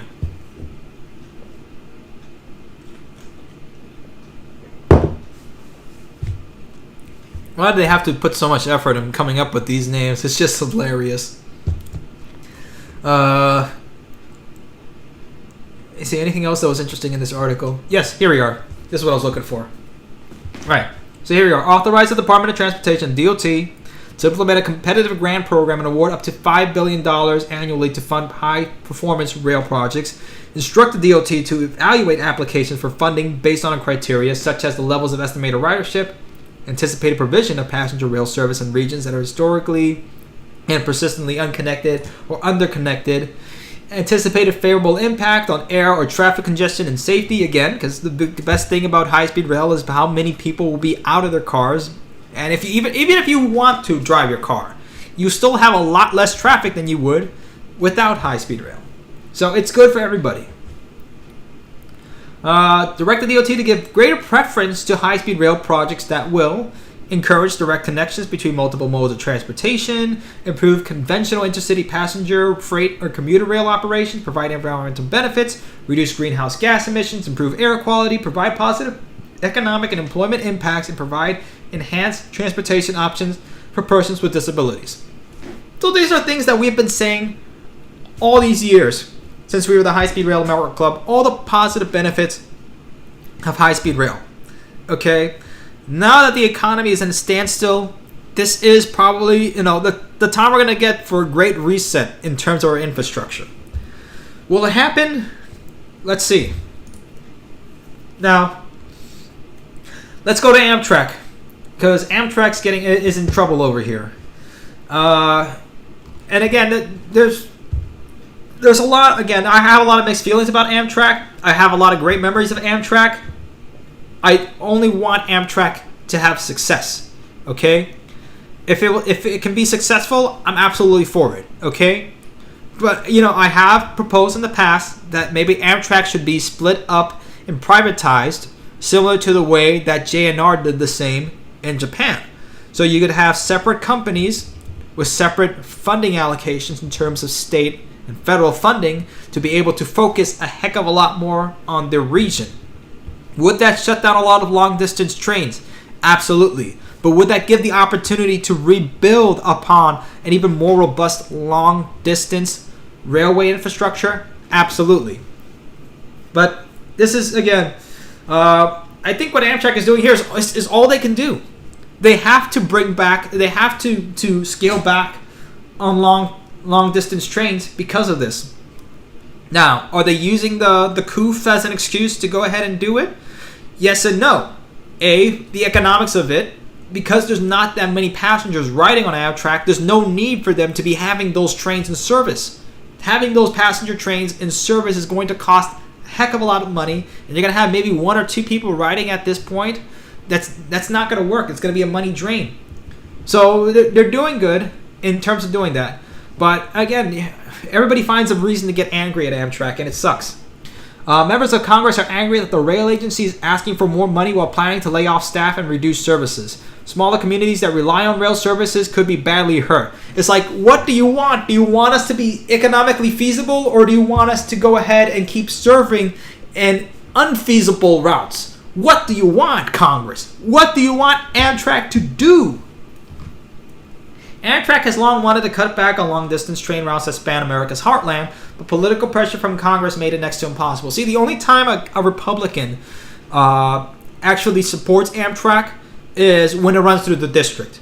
Okay? The minute that Amtrak wants to get out of the district is when that Republican gets mad at Amtrak and says, you have to go ahead and serve our district, but you have to be economically fiscal, even though I only have 2 people in my district that are riding on your trains. There are literally some stations on Amtrak where there's maybe 1 or 2 people a week or a month that ride on the train. That's how, especially in places in the Great Plains, there's not that many people running on it. But Amtrak has to keep that on because they're mandated by Congress in order to provide that service. That's what it was during the 1971 plan, the 1971 Act for Amtrak. That's what happened. Yep. Yeah, and some of the trains are over 50 years old. The first Amtrak trains, they just basically took a lot of the leftovers from the passenger rail services that again were killed off by the governments because they were artificially taking all that money and inflating up airlines and also roadways while taxing the passenger rail systems to death. Since March, the Coof has killed over 128,000 Americans. Now, you can all argue on the number, and a lot of people are saying that how they're counting these people isn't really fair, because if you die of a heart attack and you have the Coof, they'll count you for dying of the Coof. But we don't know. All we know, the reality is that it's messed up the economy, and we're stuck. We're stuck where we are. We have to wear masks outside now. Okay, that's the reality of it. Okay. Exacted a higher financial toll on the transportation industry than the attacks of September 11, 2001. Of course, because this is an ongoing event. It's not a one-day event. Amtrak has not been spared, with an internal analysis showing a 95% drop in ridership. 95%. That is insane. And revenue projected to fall by 50% in 2021. Because it's going to take a long time to recover. This is not going to take, once the federal government says, okay, state of emergency is over, nobody's getting sick anymore, it's time to get back to work. It's going to take time to really ramp up back to, or even get to any number close to what it was before. So like I said, again, this is a reset. This is a complete reset of the entire infrastructure system and the economy and everything what's going on. This is a reset. In an effort to stay afloat, the rail agency announced last month it would cut up to 20% of its workforce by October. It will also suspend daily service on long-distance train routes that service over 220 communities across the country, according to industry experts who analyze the effect of proposed cuts to national train routes when the Trump administration tried to gut the service in 2019. Here we go. Again, we are deeply concerned by the downsizing plan. A bipartisan coalition of 7 senators led by Steve Daines, Republican of Montana, said in this letter to Amtrak. These cuts would not only dramatically reduce the utility of the nation's passenger rail network, but will also ignore congressional intent to expedite economic recovery following the pandemic. You can't talk both sides of your mouth with this. You want Amtrak to be economically viable, or you don't.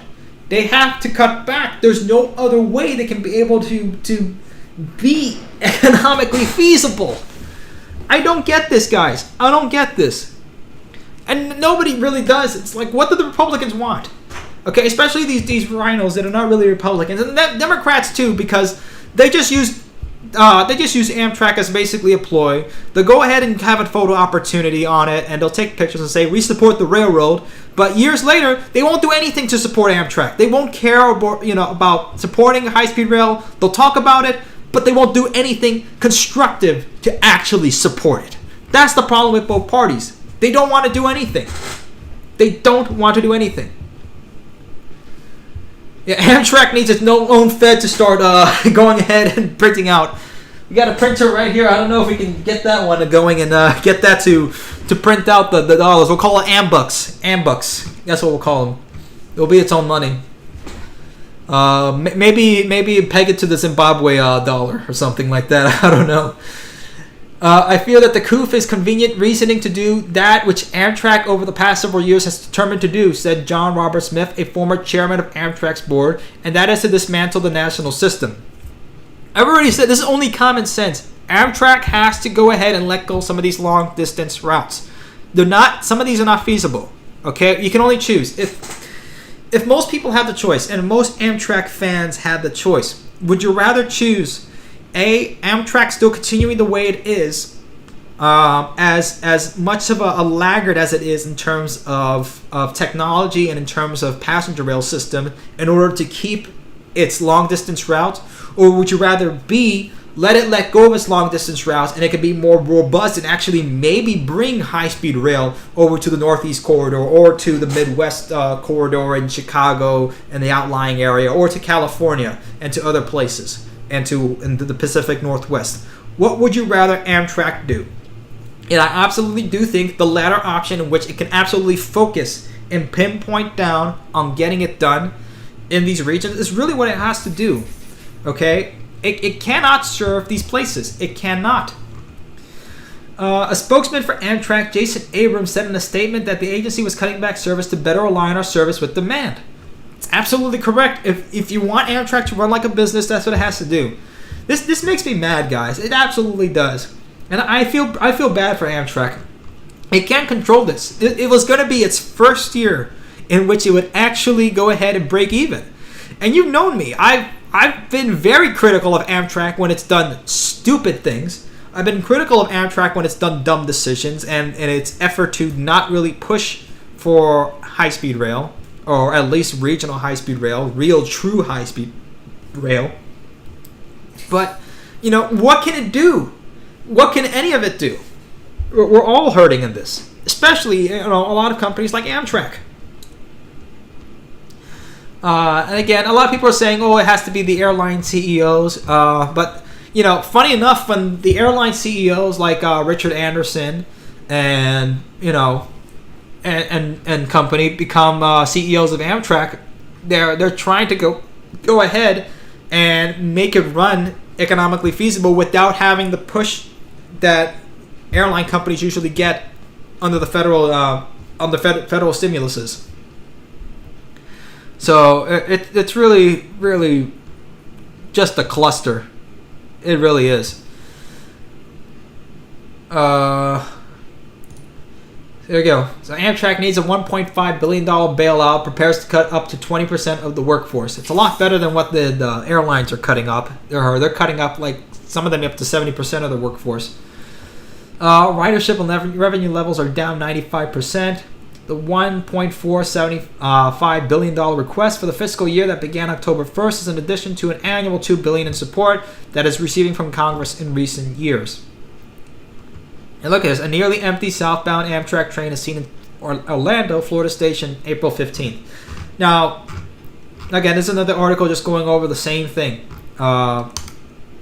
They're going to need a bailout in order to keep themselves going. Now, will they do the same thing like the Obama administration did when they bailed out GM, when they gave them billions of dollars that they still haven't paid back much of it yet? Will they do the same thing? Probably not. They're not even asking for the same amount that GM was bailed out for. It was like, what, $60 billion that those companies got? Billions of dollars. And they haven't paid them back a lot of the money.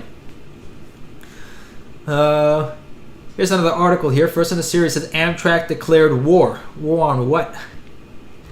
War on its riders. Effective October 1st. Fiscal year when it's cut service on long-distance trains so severe that the National Passenger Train Network, as we have known it for nearly 50 years, will cease to exist. What do you call this existence? This is torture. That's not an existence. It could become as irrelevant as Canada's two famous long-distance trains, the Canadian and the Ocean, that once brought people from Toronto to the western provinces and from the Montreal to Atlantic Canada. At the present time, neither of those trains are running. So that's the Amtrak 98 Silver Meteor, which I used to ride, the Meteor and the Silver Star, up to go from Miami to New York to go ahead and visit family every year. So again, it's hard. And I do get the argument when a lot of people say that, if you take away these long distance services, you're not going to be able to bring them back once they're gone. And I disagree with that argument. That, yes, I know it's hard to bring it back afterwards once you do that. However, you cannot bring it back like that. Do you want to bring it back like this in the year 2050, or do you want to bring something that's brand new, something that's more economically and technologically current with the time? That's what we want to bring. Okay, we don't want to bring this back and keep this going.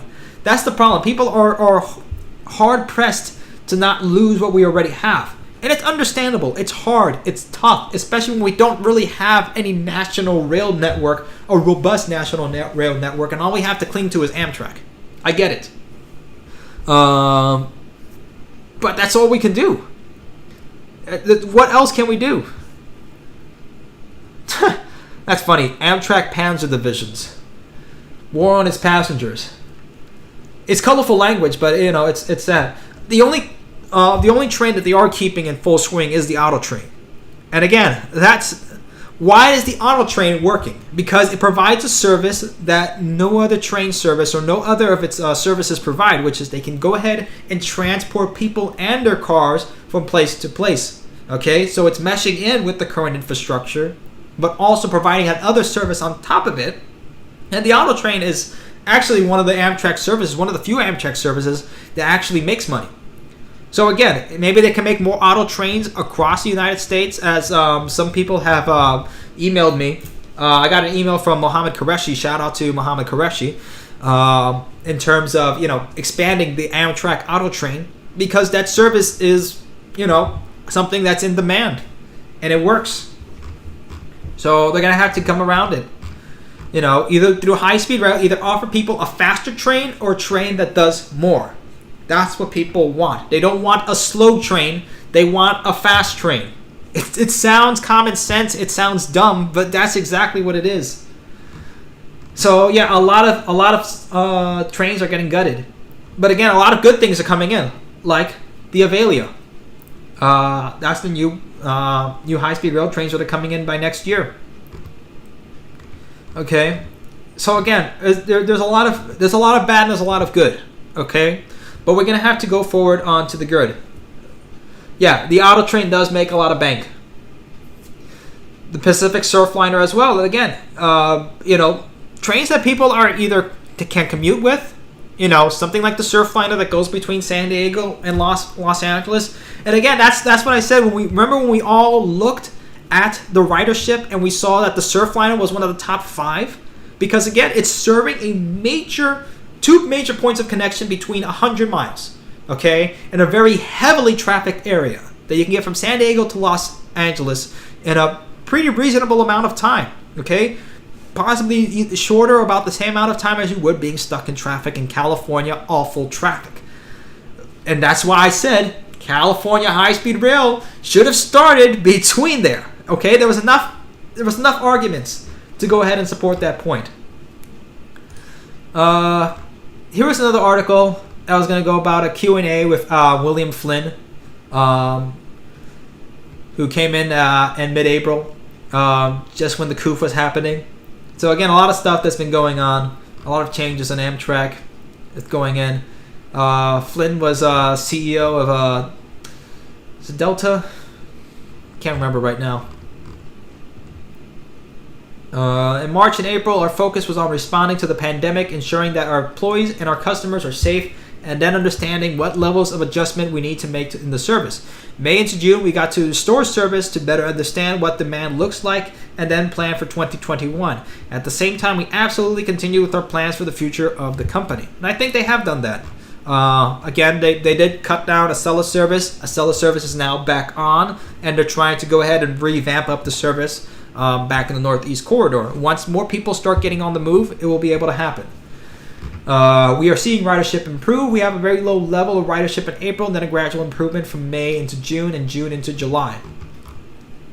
Amtrak announced in May a plan to reduce staff by up to 20%, or 3,700 of the company's 18,000 workers. Why is that necessary?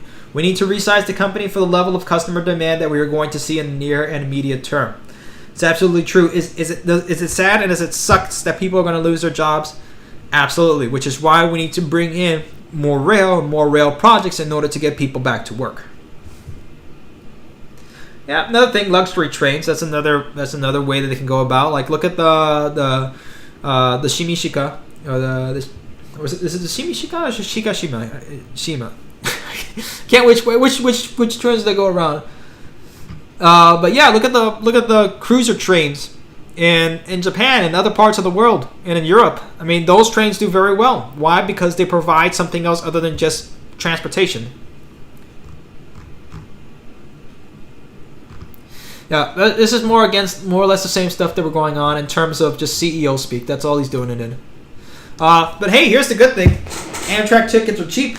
So if you want to go, if now's the time to go on an Amtrak trip. Just don't forget your mask. Okay, don't forget your mask, and you can go on the trip. I don't know. Maybe they'll buy able to have them buy 2 get 1 free. I don't know. A his and her pack. That's what we'll do. Yeah, 4 stars of Kyosho. That's another one. Cruise trains. Shikishima. Yeah, there we go. That's what it was. I was putting it backwards. I was putting Shimishika or Shikishima. That's what it was. And I mean, let's look at the other part. You don't hear a lot of anger going out from the airlines from the government now, but they're going to cut 25,000 employees. Well, they're warning 25,000 employees that, hey, your job's about to lose. by fall. American told employees earlier this month that it expects to be overstaffed by more than 20,000 people this fall. Carriers are prohibited from laying off workers until October 1st under the terms of $25 billion in federal payout support. $25 billion. How can you call this a fair playing field? Because it's not a fair playing field, okay? You're obviously getting more. Now, granted, do they go ahead and transport more passengers in the air? Absolutely. But was that done in terms of a fair economics? Was that done that that they were actually in fair competition with the railroads? Not at all. Okay, it was deliberately and artificially floated up by the U.S. government in order to make airline transportation more economically viable. That's the only way that airlines are economically viable, is with government and federal stimulus. Without that, if it was a completely level playing field and neither roads, nor airlines, nor railroads were getting federal money, it would be a much more level playing field. And I would guarantee you would see a lot more railroads in the United States. Now, but that's just in a perfect world, and that's not going to happen. So it bears no mind to just go ahead and start wasting time and talking about, well, if we talk about, in our fantasy libertarian land, because it's not going to happen. We can only wish, but it's not going to happen. But look at this. This is just insane. 73% of down in passengers through TSA checkpoints. Airlines prohibited from cutting jobs or pay rates of workers through September 30th under the terms of the $25 billion in federal payout support. That's not what they were talking about before. They said, "Oh, if we give you the money, don't lay people off." But they came to an agreement to, yes, we'll lay people off at this point in time. Given that the economy will be able to, float back up by that point, but it's not.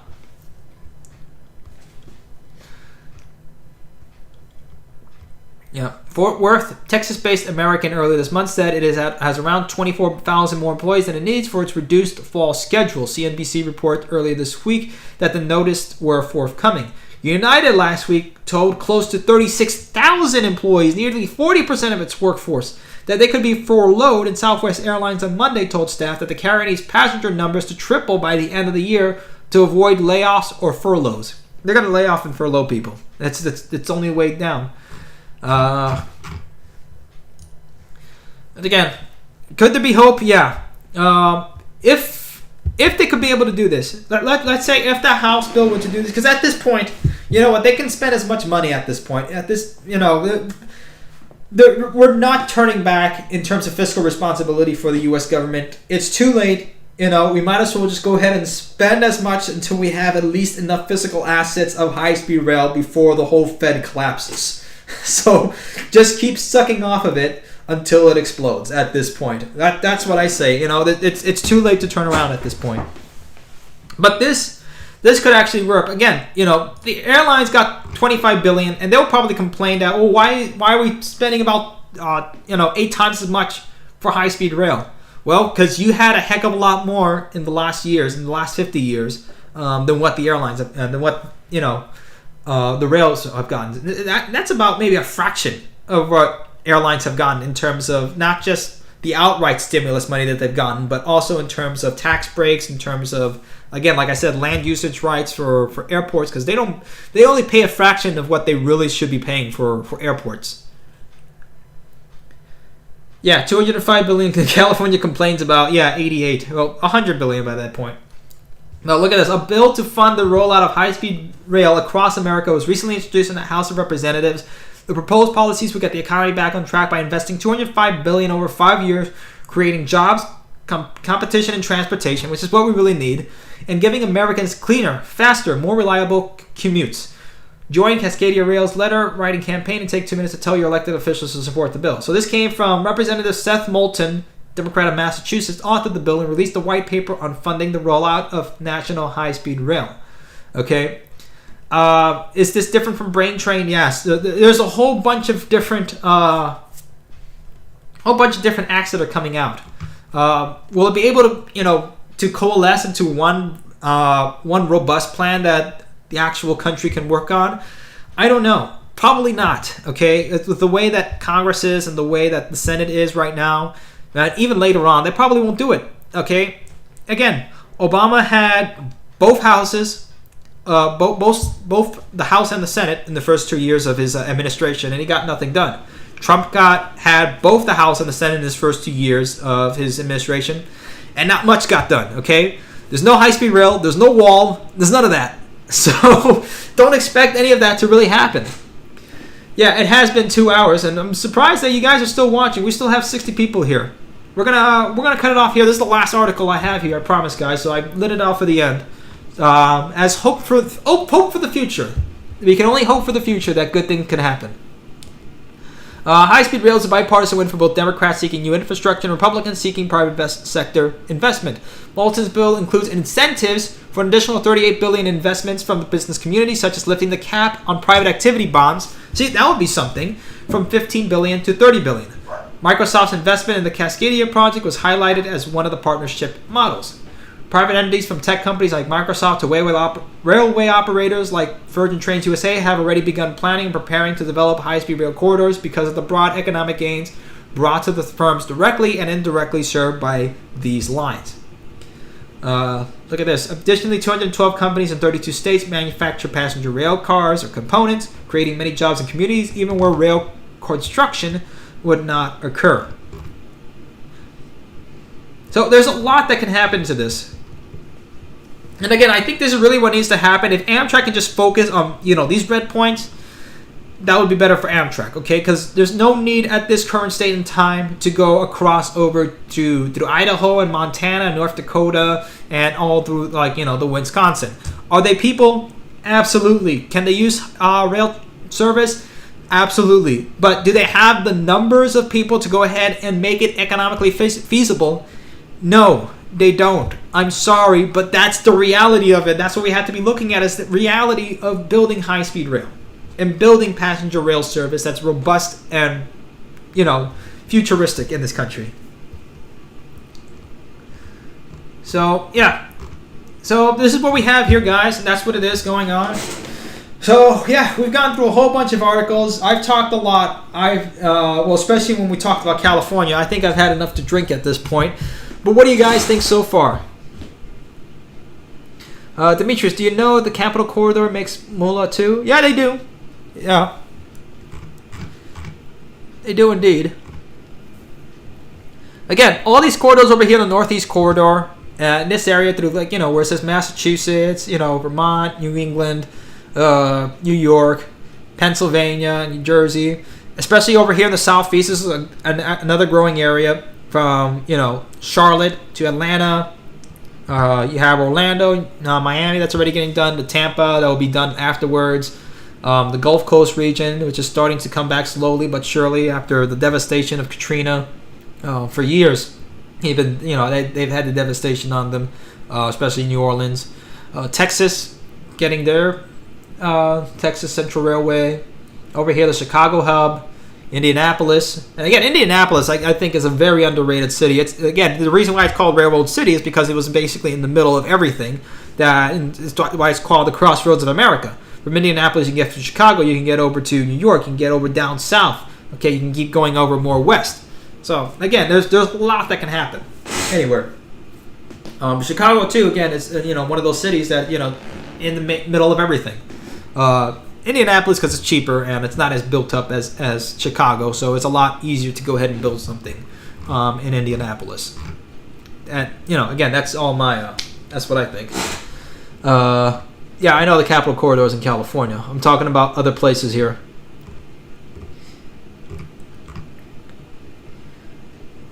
Did you get that Deutsche Bahn ordered 30 new additional high-speed rail trains to get a seat capacity of 2,200,000 in 2026? I heard about that, yeah.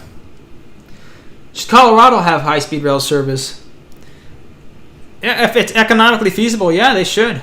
Especially from Denver. Let's say if they can get it from, places from, Denver to Salt Lake City to Las Vegas, that could work. Yeah, I know the Capital Corridor is over in California. Yeah, I did say that. I was just going on and talking about all these different other major corridors over here, like the Empire Corridor, the Keystone. Okay, The Carolina over here as well. You know, again, there's other places that can happen. Yeah, and that's another thing. You know, if you can be able to build our rails over here, Canada can be able to do the same over there with Via Rail as well. In terms of privately funded high-speed rail service in Colorado, and currently probably not. But once, let's say, California and Texas and Florida get rolling on, it'll probably happen there too. It's just going to take a while, though.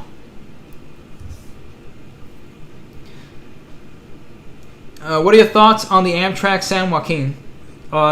In terms of the money that's going on over there, I mean, they should be able to get it done. I don't see why they don't have the money now to get it done. Especially since it's going to be right there in the middle over here in the San Joaquin Valley, over to Sacramento, over to San Francisco, and over down to the rest over here for the Central Valley. That should be able to happen. I know people in flyover states need transportation too, but we got to start somewhere.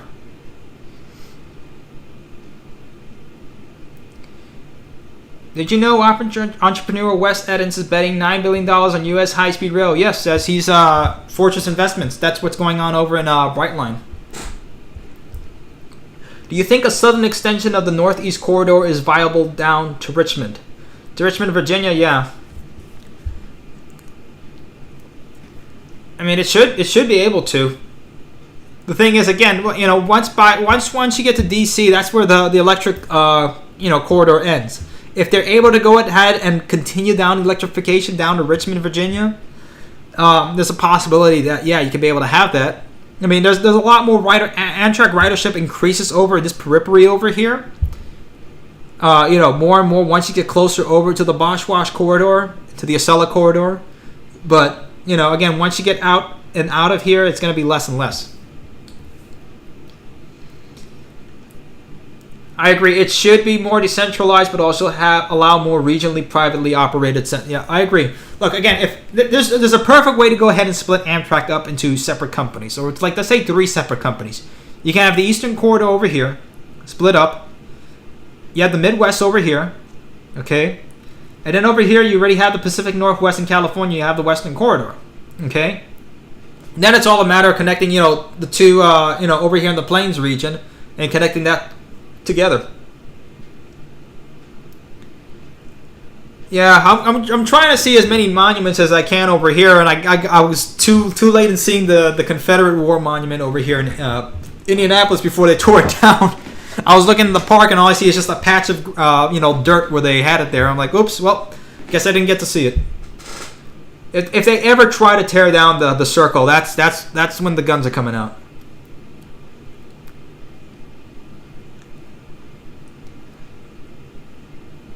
Yeah, some lines that I missed were the Seaboard. Those were one of my favorites back then. The Seaboard, the Pennsylvania, of course. Everybody likes Pennsy. Chesapeake. Oh, I found something over here, guys. I was where did that calendar go? I had a whole 1993 calendar of the Chesapeake, Ohio, that I had here. Here it is. Okay, so Holly found this while we were looking through, her grandmother's house from 1993. Look at this, the Chessie calendar. So this is pretty. This is nice looking over here. Look at that.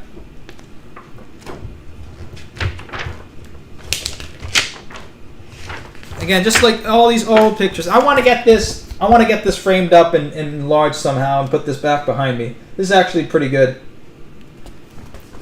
Yeah, the monument in Indianapolis was for the dead prisoners who died in captivity during the Civil War. The captured Confederate soldiers, because there was a lot of them that were captured and brought over here to Indiana. Yeah, the Chessie Kitty. Yeah, it was here it is right here. That was the January one. Yeah, so this is cute stuff that we found over here, and again, a lot of stuff that we thought we wouldn't find. 1993. This is the year I was born. Look at that. Here's another good one. Amtrak Guy 365 did a video on the Chessie Kitty a few days ago. Interesting. I gotta see that.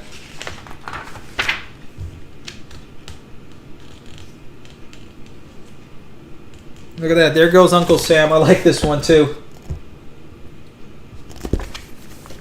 So, pretty good stuff in here in this calendar. Here's another one. That's November. So you guys can see. Some pretty good stuff we found. Shout out to Holly for finding that. That's cute. Look at this, guys. It's for December. Does it look like good old photos? It was like their old school Photoshop right over here. It looks like they copied and pasted the Chessie Kitty and just made it smaller, just resized it smaller, and just copy and paste it over here. Yeah, that will work. There we go. That's pretty cool, though. Yeah, I know. Come on, I can't call the calendar racist. Come on. This is nice. There's nothing wrong with this picture.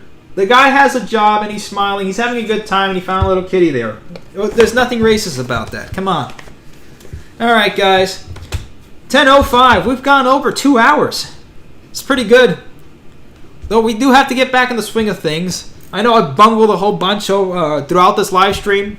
But overall, what do you guys think of it? Was it pretty good or not? We'll get back to Norman Rockwell. Did he actually yeah. Huh. Interesting.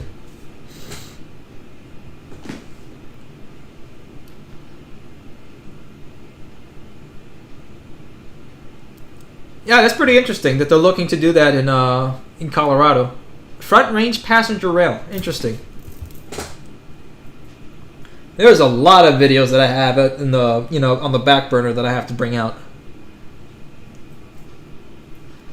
Thanks, guys. So we're gonna start doing streams more often. Let's see if we can try to get one for next week. I don't know if we can do Friday, Saturday, or Sunday. I'll put out a poll and see where you guys want to go ahead and do that and make these more of a daily occurrence. Maybe we'll try to do streams twice a week or something. I don't know. All right, guys. Bring out the dog. Let the dog rest because he's getting a little tired too. No, it's okay. No. That's why you can't bring out the dog. All right, guys. We'll see you all next time. Thanks for tuning in. Remember, be sure to keep an eye out. We'll let you know when the next stream is coming up. And also for the next video. So next video I'm trying to plan out. We're trying to compare.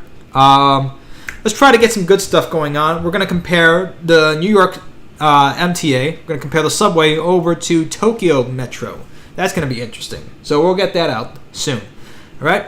Thank you all for the support. Thank you all for tuning in. We'll see you all next time. Thank you for being on board the American Rail Club. Again, I apologize for being gone for so long, but again, it's been a hectic time with what's going on over here. But I'm gonna dedicate now 100% to this right now. That's what I'm gonna do. So I'll keep doing this, and we'll keep on there. All right. Let's see. Please also research Pikes Peak. Yeah, I will look at that. When will we see you? Which I'm trying to get that episode hopefully within the next 2 weeks, but I'm gonna schedule a live stream maybe by midweek Wednesday or so. All right, let's call it off over here. We hit to the station. Yes, hit that like button. Make sure you tell your friends about it. Share this video. Share the other videos. If you guys have seen the Shinkansen video, 1.5 million views. Thank you all so much for putting up so much support in this time and keeping that video up afloat. 1.5 million views has become our most watched video ever. So let's hopefully we can see more success like that later on in the future. So thank you all. Take care. Have a great evening. Have a great